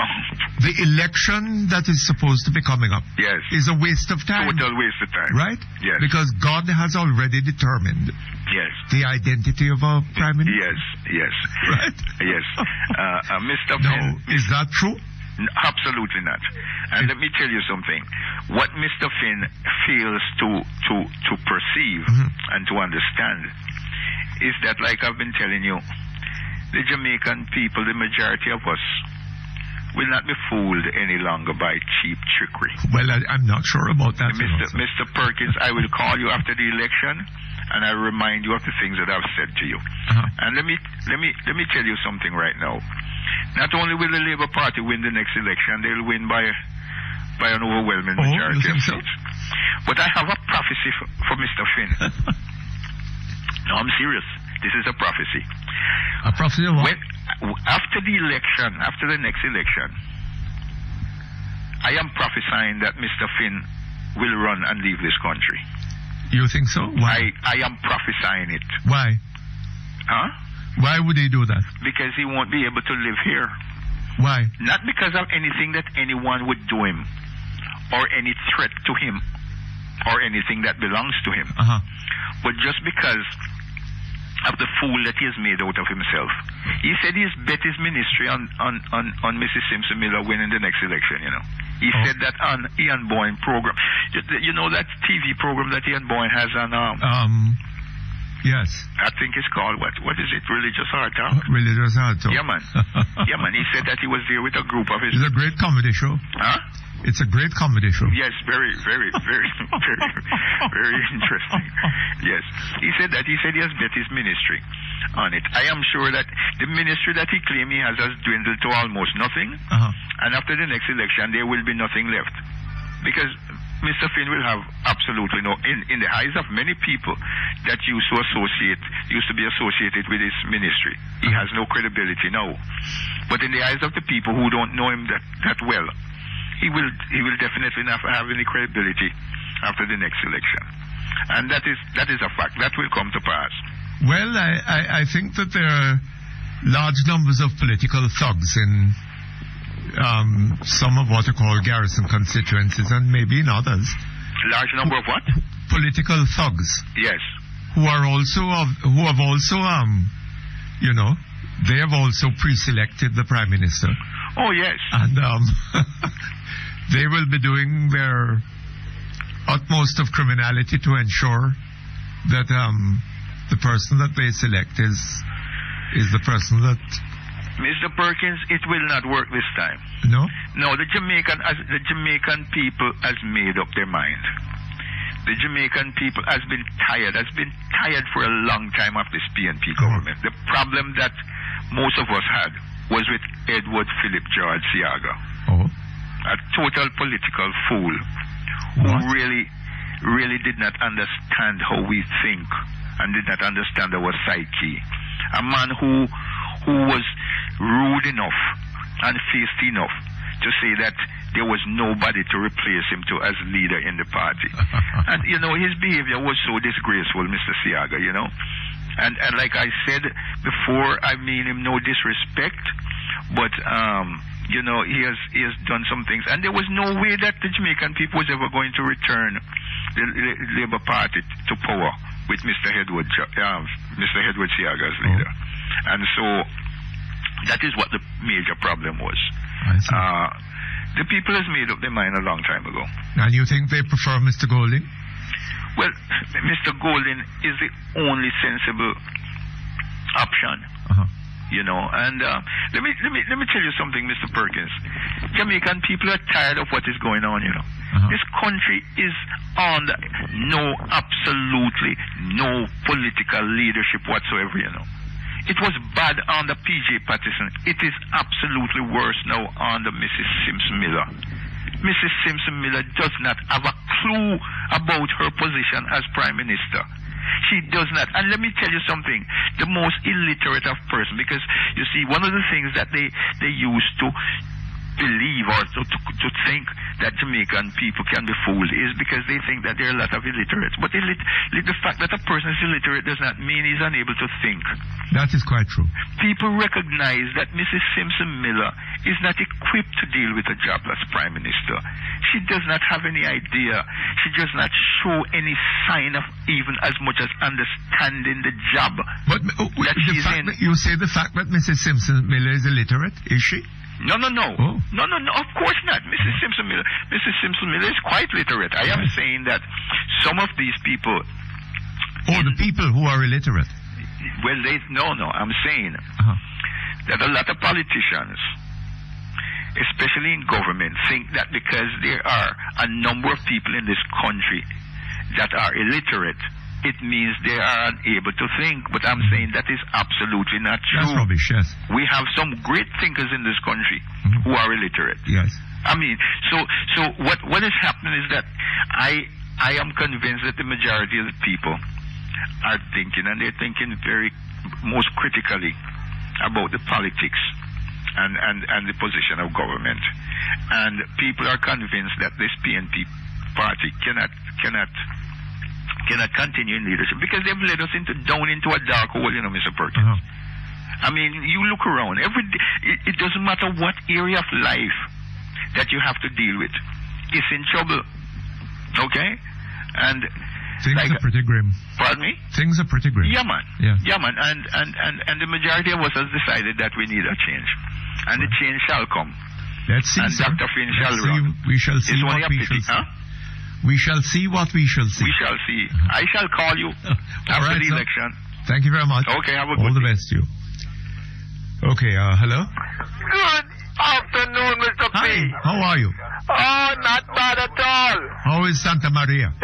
Santa Maria is not bad despite the filthiness.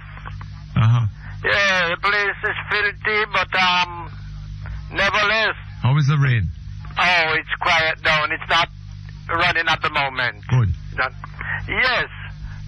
You know what I noticed? I listened to the club a few mornings ago, and I hear a gentleman say, the line is a bit choppy. I don't hear what you're saying, but you're right. You heard that? I heard that. But hear this one this morning. When Dr. Gomes came on, and Mr. Chuck, I heard that, believe me. I heard it, Chappie. Mr. Chuck was on this morning, and Dr. Gomes. Yes, I heard that. And I listened. And, we got 3 spinners there. The professor of spin, the big spinner, and a man from in Manchester, Mr. Goodley. Yes. And Mr. Goodley asked, could the state of the judiciary be a result of what the colonial master left together? We never improve on it. Yes. What kind of question? Where is he? Where was he all this time? I don't know. And he's a big fellow over 50. And he wants to hark back to the colonial days when the damn thing was better. We have over 4,000 cases. Maybe, so they have there's some young people in this country. Yes. Who ask questions like that, Yes. Maybe he's one of them. Maybe he should not be asking that question. How young is he? He's over 50.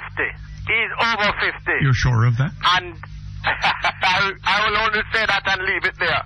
Huh? Those spinners and Jamaica, and wherever you go over the world, they have some people called scouts. They look for talent. They're scouting for footballers. They're scouting for cricketers. They're scouting. Now, we would have been doing well in the World Cup if the scouts them did have a look at the spinners on the club in the morning. Use some of the spinners, some of those 3 spinners, and Dr. Finn, Professor Finn. If you had used those men, because we were shorter spinners, from Lance Gibb left the West Indies cricket scene, we have not found a natural spinner. Yes. We have got 2 spinners that we use sometimes, Samuels and the left-handed Gale. Those are called tweakers, Tweakers. When the skipper tied him, threw the ball to Ken Barrington. You remember Ken Barrington? Yes. Yeah, you throw the ball to those men. Those are tweakers. Those are not spinners.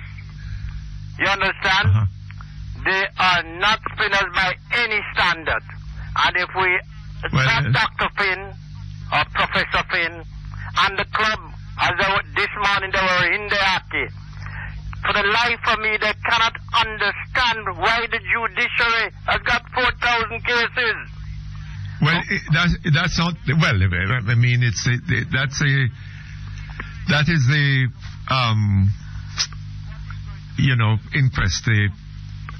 Yes. Look, what is going to come out of the coroner's inquest? Yes. With the death of Mr. Wilmot, and I will forever ask and give my sympathy to Jill Wilmot and the passing of her husband. And I am saddened that he passed in Jamaica, while in Jamaica. Yes. You understand? But look here, sir. Yes, sir. It is being made worse by the delay in sending his body back to South Africa. Of course it is. Why are they holding it here? Well, that is the way we dilly-dally and shadow box and move round in circles. Hold on just a moment. Yes. Okay, thank you very much. We're back. Sir, what is going to happen is that for the first time in about 5, 6, 7 years, we are going to have a coroner's inquest within 2 months. Yes. Within 2 months, we are going to have and I sincerely hope that they don't keep those set of jurors that come to work every day because we are riddled with that sort of scandal. Yes. You go and pick 7 of them or 8 of them and say you sit because those people get a weekly salary, and that was railed. We railed against that. Are they really getting a weekly salary? The effect of it is that. That is the effect of it. That is the effect of it. And you can't do that. You have several coroners' court not functioning. What? And then some on the club this morning asked, who is at fault? Who is at fault? Does the AGA know about it? Well, if AGA doesn't know about it, or the Chief Justice doesn't know about it, well, something would be seriously wrong there. Then they must be like Mr. McCarver and David Copperfield, twiddling their thumbs and hoping that something will turn up. Well, it's just turned up $450 million. Borrowing $450 million to fix the problem. Yes. right? Yes, sir. Does not fix the problem. No. You know, at the end of it, we may find ourselves owing $450 million and the problem not fixed. And the problem not fixed. Yes. That's the fact. Now I hear this seven of this and seven of that, and you add to it. You add to the spin because you said 7th of July or whatever for election. It has to be, I mean. Now, well, today, we're going to get enough spin from the Honorable Dr. Davis. Uh-huh. He's in the Parliament. Oh, yes. And this is way out of whack because we have had more than 7 finance ministers since independence. Yes. I can remember Crabnet or so, I can remember V.L. Harnett. Uh-huh. And, well, Mr. Seager was a finance minister yes. too. 3. Uh-huh. I remember your schoolmate that he wasn't in school. He was a finance minister. He was a finance minister. Mr. Small was a Mr. finance Small minister. Was Mr. Cole was a finance yes. minister. He did some finance work. Yes, to give the people justiciable rights to derogate from the sovereignty of Parliament. And we have Mr. Run With It now. Uh-huh. We should be running with it today. We have had about 9 or 10 finance ministers. Donald Sangster. D.B. Sangster. Uh-huh. Yes, he was one.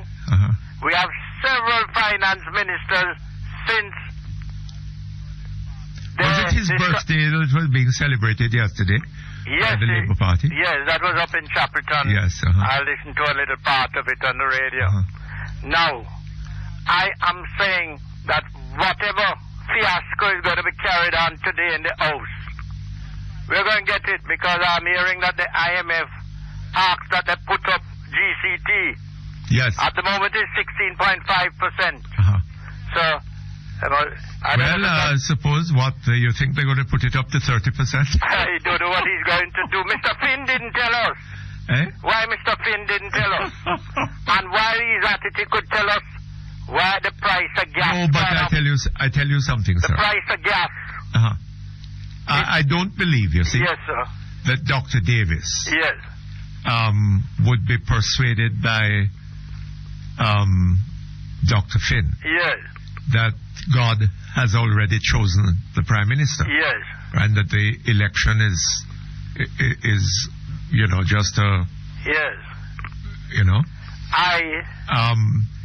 And Dr. Davis is going to be concerned. Yes. About what happens in the election. Of course. So I don't think you're going to find him putting on anything onto...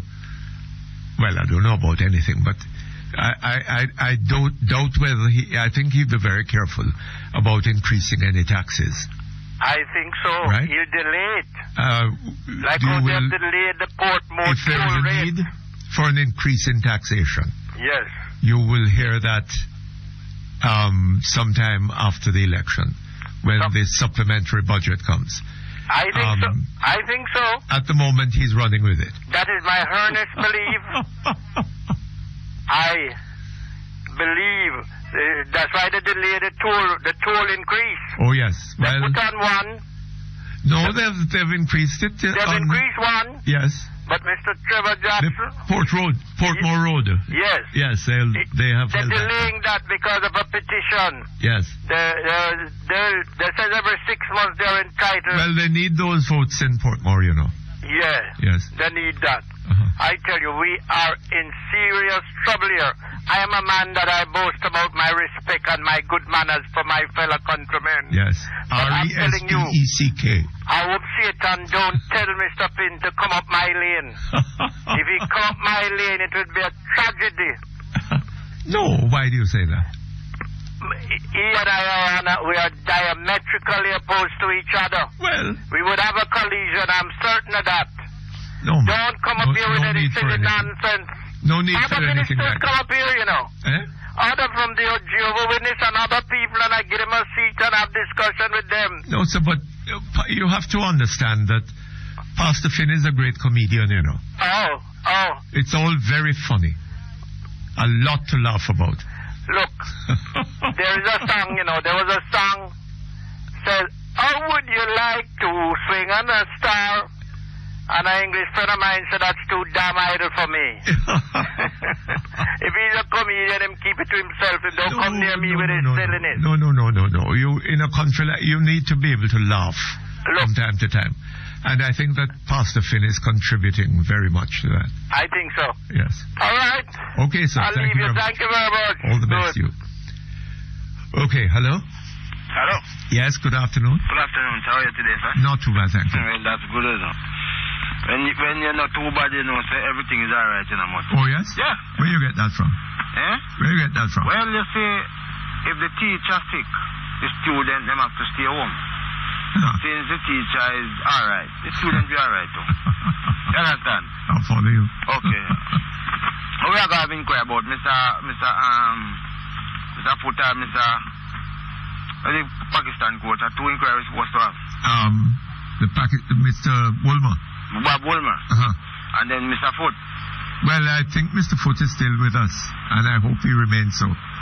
Dr. Foot. Yeah? Dr. Foot. Dr. Ford. Dr. Ford. Yes. Ford. It was two brothers, them. One PNP, one GLP, one was over the NDM. Eh? One was over the NDM. Oh, is that so? I believe so, man. Two brothers, them, man. I don't know that. Yeah, man. Two brothers, them, man. Yes, Mutty.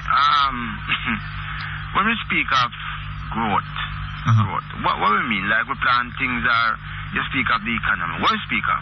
No, like if you imagine, let us say that a man and his wife and his children live in a house, you see, and the man has a job and he's earning some money, right? Let us say he earns $50,000 a month, right? Yeah. But at the same time, he's doing some studying, he's developing some skills, and well, no. Let us say that the wife then gets a job, right? Yeah. And she earns another $50,000 a month. So they have the economy has grown 50% in that house, right? Yeah. No, 100. 100%. 100% it would have grown, right? So instead of 50,000 a month, they now have 100,000 a month. Okay. And then the children grow up, and one of the sons gets a job, and he still, he hasn't not married or anything. He lives in the household, so he contributes to the household, and the economy of the household is growing. Okay. Right? Okay. Or if somebody gets a raise of pay, that is a little growth in the economy. Okay. Because when you hear these people talking about economy growing Mutty, it may have to think. Because when you look at people and get the little 2,000 or 3,000 something, when you go to the supermarket, that's it. Yes.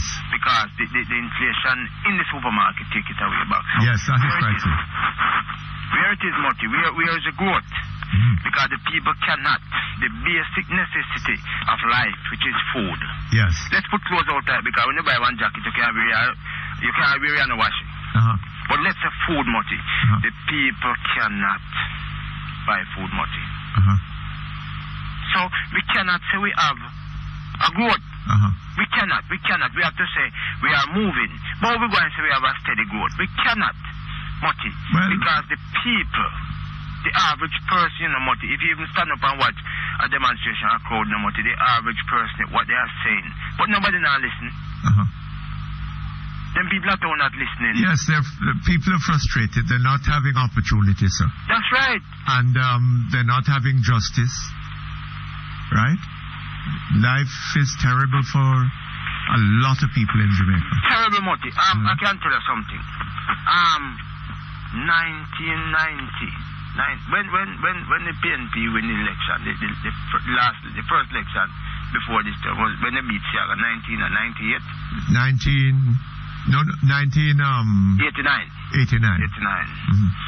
Yes, Mutty, I'm going to give you one product. A bag of cement was, Michael Manley said, cement was $2 there. And it was selling for $26. Call it $27. $27? It never reached $27. Yeah. Where is cement now, Mutty, and climbing to $600, Mutty? Where is cement? How much is it? Climbing to $600. $600. Almost. Where is cement? So you can tell me that. I don't know the price. What is it? Almost $600 now. $540. Well, hold on a little bit. Back in the 1960s, right? I was dairy farming out in St. Mary, right? And I was building a house so that we could live out there. And I used to go to hardware and lumber and buy building materials, including cement. Yeah. Right? You know how much I was paying for a bag of cement? What year? Which year? 60s? Early 60s, say 1963, so. 63. I mean, you pay about 75 cents for a bag of cement. So, well, no. It was 7 and 6. It was... Okay, all right.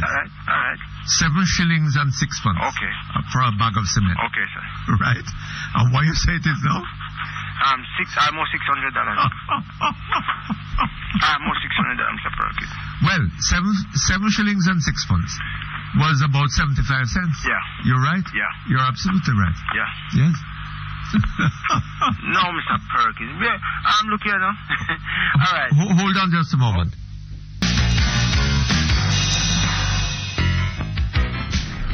Okay, thank you very much. We're back here with you. Yes, sir. Yeah. I'm back home, you see? Yes. I'm coming from Port Antonio. We have a little blessing, you know. A little what? We get a little blessing. Yes. You see the Rio Grande Valley Road. They start working from breastwork. Oh, is that so? Yeah, man. Baba Green, man. They're giving you something to vote for? Baba Green, man. Eh? Baba, I don't know if I vote, but me say drive, man. You don't have to vote, you know, but... How you mean? You must vote, man? Give me something to drive, man. No, Mr. Perkins. You can't believe, Mr. The road done finish about 2 weeks ago. Water Commission dig out 2 trench in it already. You laugh. You laugh. We are crying now. Water Commission dig out 2 trench in it already. And believe me, Mr. Perkins, driving on the road, I can see about 5 or 6 places where the road is sweating. You know what that means? Where is sweating? Yeah, water coming up. Water coming up, Mr. Perkins. So pothole coming up behind them. Coming right, left, and center, Mr. Perkins. You can't believe this? I have no difficulty believing you, sir. No difficulty. We cry for the road and we get it. And immediately, and you know, I spoke to NWA man, you know. Him said, Water Commission supposed to fix back the trench whenever time they dig it. Mr. Perkins, when them dig it, sir, I dirt them throw back in there. And what happened, you know, you see if a truck coming with load and it have to serve from a vehicle, right down in it and turn over and sink, Mr. Perkins. And several occasions, I see these things happen. We just get the road, thank God. Yes. Because when the most honorable come here, Mr. Perkins, she said she never see road like this. You know if she go over something start done, sir? Yeah. When Bruce Golden come here and say the worst road you ever see. But the finance, the junior finance minister for road, no finance, junior minister for road. Yes. Him come here and say the friend him ban. Him never see road like that. And now Mr. Perkins will get in the road, Mr. Perkins, and the road is going right back to where it's coming from. Well, I hope it lasts until the 7th of July, for their sake.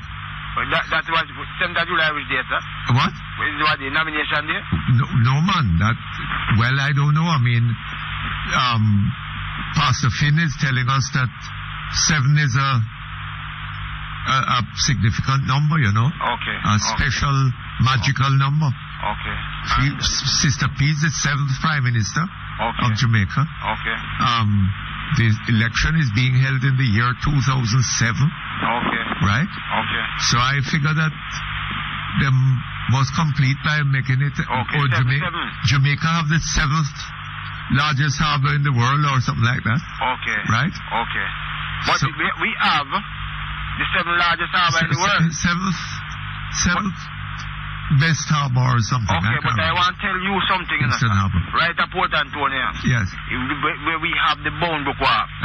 No employment not there. It just build up half the two down. It just build up half the two down, Mr. Perkins. Well, I remember the days when them used to ship banana from Boundbrook. You know the banana leave you and go town now, sir? Yes, man. Yeah. The Boundbrook Wharf down there, Mr. Perkins. Throw down. So what happened to the investment? What happened to the workers? What happened to the little people get their money through the wharf? Everything, Mr. Perkins. It just turned away. But anyway. When Sister P get her mandate, you know, she never say look about that. You see Boundbrook Wharf, Mr. Perkins. But by that time we were a hole in the road. Boy. Oh, boy. Rough. But anyway. Yes, well. Then say we're not dead, no dash, you know. And it's time we stop blaming people about our destruction, you know. That is quite true. Stop with that because this man that I hear the gentleman talking about is a colonial. What colonial has done to us? Yes. What them done to us? That's foolishness. At time we stop blame people, you know, and do the right to please ourselves and our children. This country, people are going to criticize me for it, but it is absolutely true. Life was better in Jamaica in colonial times. At that time, sir. Right. Coming towards the end of the colonial days. At that time, sir. That time, me know about that time. You don't know about that? Me know about that time. Well, may I tell you something? Me can't say it. May I tell you, look here, when I was a young man, right? Leave school and working, right? I remember a particular murder that occurred all across the front page of the Gleaner, right? Big story. There's some country thing, you know, right? I remember that. I just remember picking up the paper, right? And I remember also that in those days, judges used to go to Hanover, to Trelawney, to try for circuit, right? And when them go there, them just have the little ceremony and sign up the paper them and jump into them car and gone because no case to try. Okay. But what you have to talk about court and so much. Why is it that we are so back? We have so much judge and lawyers. Why is so much backlog in the court, Mutty? Yes. And so much money being spent because the money we are spending now to build courthouse throughout this country. Are we going to pay it back? Well, I don't think anybody is thinking too seriously about that, although I think that people who are lending money should be thinking about whether they're going to be able to get back their money. You know, from last year, Mutty, you was talking with Mr. Buck, believe, before. Yes. He died. And Mr. Buck said, you and him have I miss him, you know. Yeah. I miss him. Yeah. Because when me the woman, me listen to Mr. Buck, that's my college. Me can't pay for God the one at all. So me sit down on my radio and get my college degree. Yes. And he said that, I believe in Mutty, you can look back up about 350 US, with 1,000 or 100 every Jamaican war. You remember that? 300 350 what? US or 1,000 US. Every Jamaican war. The children, the child when born it. You remember that? Yeah. That's where we identify. Yes. Well, I don't remember explicitly. Okay. Anyway, thank you very much. Yes, all the best to you. Okay, hello? Hello, Mr. Perkins. Yes, good afternoon, sir. Good afternoon, sir. How are you doing? Not too bad, thank you. How are you? Good. I want to, I spoke to you on Tuesday, and I never planned to call you back before the week is over, but I had to because, first I want to congratulate you on your program, what you're doing, and your wife, and the producer for everything. Yes. Also, that man, I'm responding to one call. I said, you haven't done anything for the country. On Tuesday, he told you that. I want you to know that you have opened the light and put a bright light in Jamaica so the world can see all what's going on in Jamaica, from the corruption to the very little good things. So you have done a lot. Well, I wish I didn't have to do that particular one, sir. Yes, but it has to. But, you know, Mr. Perkins, today a friend of mine come to my house to call you. 4 times the line was pulled out. The number dial and ring, someone pull it out. Oh, is that so? Yes, and the calls are being tampered with in the telephone company. And I'm not accusing anyone. I have fact because I work in the telephone company for a number of years as a technician. And the internet connection was cut off and messed up 4 times. It's back on now, but the phone lines has been monitoring and people number is scanning and callers ID, and you can hear when they pull it. So it's ringing in the exchange, but it's not coming to the station. So I hope the authorities will look into that, because I think we have the freedom to speak as long as we're not lying and are people. Well, I don't know. Maybe they have some technical flaw there. Well, they're having technical problems because of this program. They don't want the people to hear the truth. And we need the truth. And I just want to quickly brief on Dr. Jeff the Ford case. That his firearm was taken from him after apparently what the police said he attacked them. But you and I know that they are the one that attacked him. Well, firearm was turned. I don't know, sir. I wasn't there, but, you know. Yeah. The firearm was turned in today. So, you know, no one knows what illegal crime that firearm could have done within the 2 days or day and a half, 2 days and a half. I wonder why the police didn't turn it in. I hope the Prime Minister, a good friend of Dr. Jeffter, will look into that with the Commissioner of Police. And I am also surprised at this time why these guys are still on active duty at Kingston Central. Are they still on active duty? I don't know. I haven't heard that they've been on active duty suspended. 1 hour ago. 1 hour ago they were on active duty. I don't know if they are planning on taking them out of the force temporary until... Well, I tell you something. There's a story in the media that that one of them was being investigated for 27 such beatings. What? Yes. That is not police brutality. That is a terrorist act. Well, terrorizing innocent people. 27 such beatings he was being investigated for, and apparently still was active in the force. And you know, according to the police high command, they totally condemn police brutality. According to what they told me, they don't believe in police brutality. Well. And you know, I want to confirm another thing to the public. All 3 police officers were left from the scene without a scar. Not even a scrape, like Maka scrape you. So, what if tomorrow morning they had scars? I would say that's phony, because they have been seen and looked at, and that one scar was on neither one of the 3 of them. Yes. Well, I wonder what would have justified what was done to Mr. Ford. Well, you know, people will... I've seen people have someone punch them in their face to get a black eye. So, I don't know, but, you know, I think Dr. Ford is coming along. And also, Monday morning, a plainclothes policeman walked into the hospital with his firearm, and when he was stopped by Dr. Ford's brother, and trying to find out what station he was from, he said to call, and from the minute they pick up the phone book, he walked out. You can get that from a family member. That is confirming what I'm saying. I don't know, sir. Somebody. This is information that I've and what I'm saying. I don't know, sir. Somebody.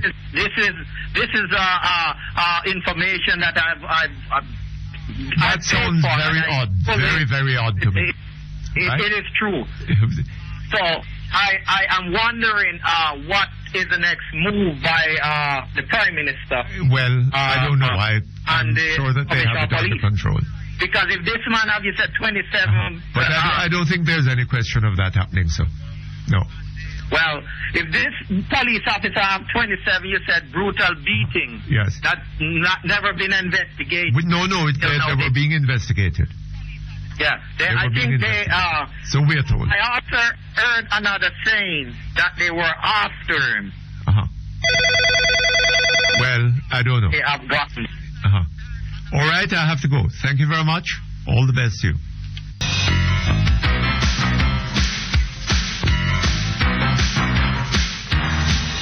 Okay, thank you very much. We're back here online. We're going to read some email for you now. Mr. Perkins, please, could you ask Dr. Finn, how did God speak to him regarding the ascension of the Prime Minister? I had thought that she had already ascended, and that from the moment she was elected by the PNP, after winning the presidency of that organization, to the post of the Prime Minister, she would have gotten her own mandate. First of all, I'd like you to ask. That is quite true. First of all, I'd like you to ask, how did God speak to Dr. Finn? I wouldn't even bother to ask. In person? Ask that. In person? Did he stand before him in person? No, I think Dr. Finn... Was it a vision? I think he said on the Breakfast Club this morning that there was no vision. Well, was it a dream?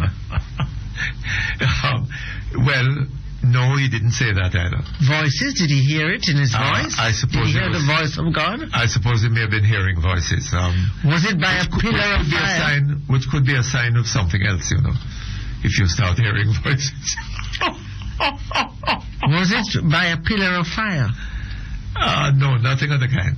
Perhaps it was on TV. Mm-hmm. On the TBN or Love TV. No, please find out for me, Mr. Perkins. My impression from what I heard him saying on the Breakfast Club this morning was that he just was hearing the voice of God. As I say, that may be symptomatic of something that he has not occurred to him, you know. Yes, but to continue with the email, please find out for me, Mr. Perkins, because I have a lot to ask Master God. First of all, I wish to ask him, humbly on my knees, whether he doesn't think that people will believe that he's showing favoritism by talking to Dr. Finn alone. Look here, don't hold God guilty of anything. And malicing the rest of we. No. Is it because we're black? No. Don't hold God guilty of anything. Dear Mr. Perkins, I heard you make a statement the other day, and I wish that you would repeat it and get the opposition to understand it, that they must tell the people that when they win the next election, there will be full and proper investigations of every questionable act committed by the present government. And where it turns out that corruption has in fact occurred, that persons or a person, whoever is involved, will be brought to book. I sincerely hope the opposition will make this a major item in their manifesto and to carry out the sanctions when they are elected to govern this country. I think you're revving up the helicopter engines.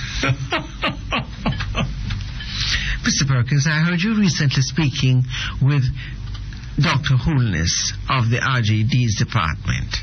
The most depressing part of that conversation is the rosy picture that lady paints of the organization which she heads. This bears no relation to reality. And I blame you, Mr. Perkins, because instead of asking her the serious questions which people have been calling you about constantly, you sought to make light of her hypocrisy. I personally had to pay for 3 separate express applications plus a financial incentive to get 1 copy of my grandmother's certificate to probate her will. 1 eventually came 4 weeks later. Mr. Perkins, what I had hoped that you would have asked Dr. Holness is why, when you present the RGD with one of the old long copies of a certificate either of birth, marriage, or some kind of registration, to ask them to give you a new copy, since when you're reapplying for your passport, they will not accept the old copy as it does not fit on their computers. That is the RGD, may spell a name with a letter missing or in the wrong place, and you have to pay them to get them to correct it, despite the fact that you point out to them that all they had to do was to copy the information from the certificate that you sent in to them, and wait sometimes as much as 6 months before you can get the proper certificate. Yes, well, you know, there are all sorts of other questions that I could have asked her too, but we have limited time, you know. Hello, Mutty. How are you today? Why do you insist on using Mr. Greenspin's phrase, poised for takeoff, when you're referring to the economy? You know, it has occurred to me to ask whether anyone had thought of checking the economy's gas tanks, because in just the same way that the police are quite willing to come and help you, but there's no gas in the car, the same may be true of the poised economy. Maybe we should ask Pastor Finn to check the tanks for us. On the matter of Dr. Ford, old-time people say, good you do, thank you get. However, if that is the thanks to Dr. Ford from the PNP and the police, you won't find me in a hurry to do either one a good turn. Well.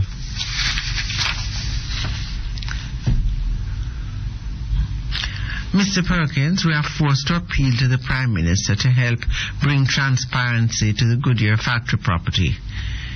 Mr. Paulwell, as far as I'm concerned, has lost all credibility on this and on many other issues. The moment he makes a pronouncement,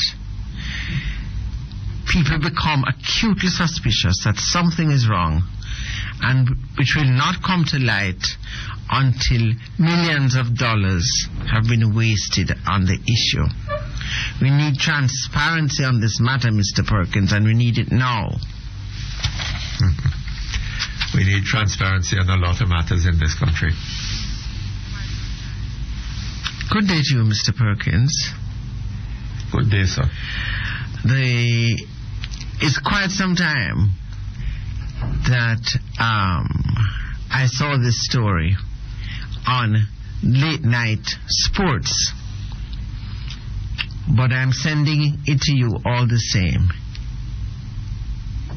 By the way, sir, I saw no mention of the best opening ceremony ever anywhere in my local media.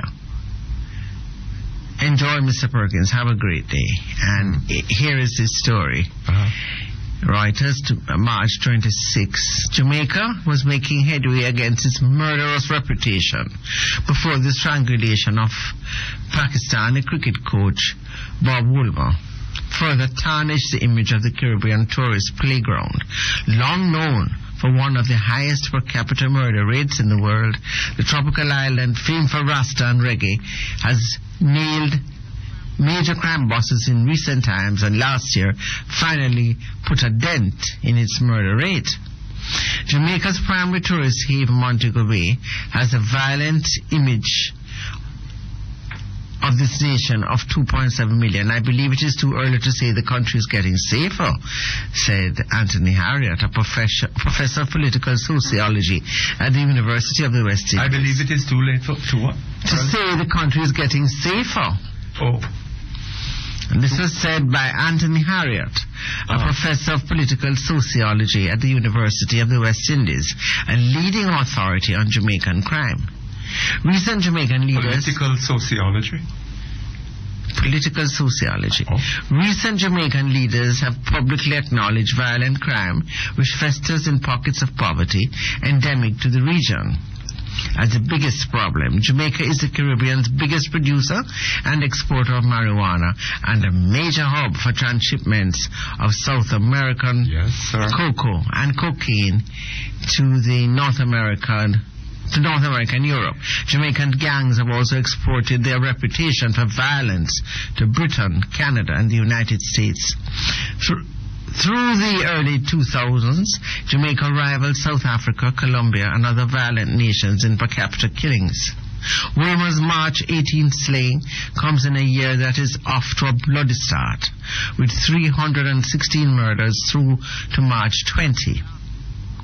The violence was contained largely in the Kingston slums, but began to spread alarmingly to Montego Bay, the hub of the tourist trade.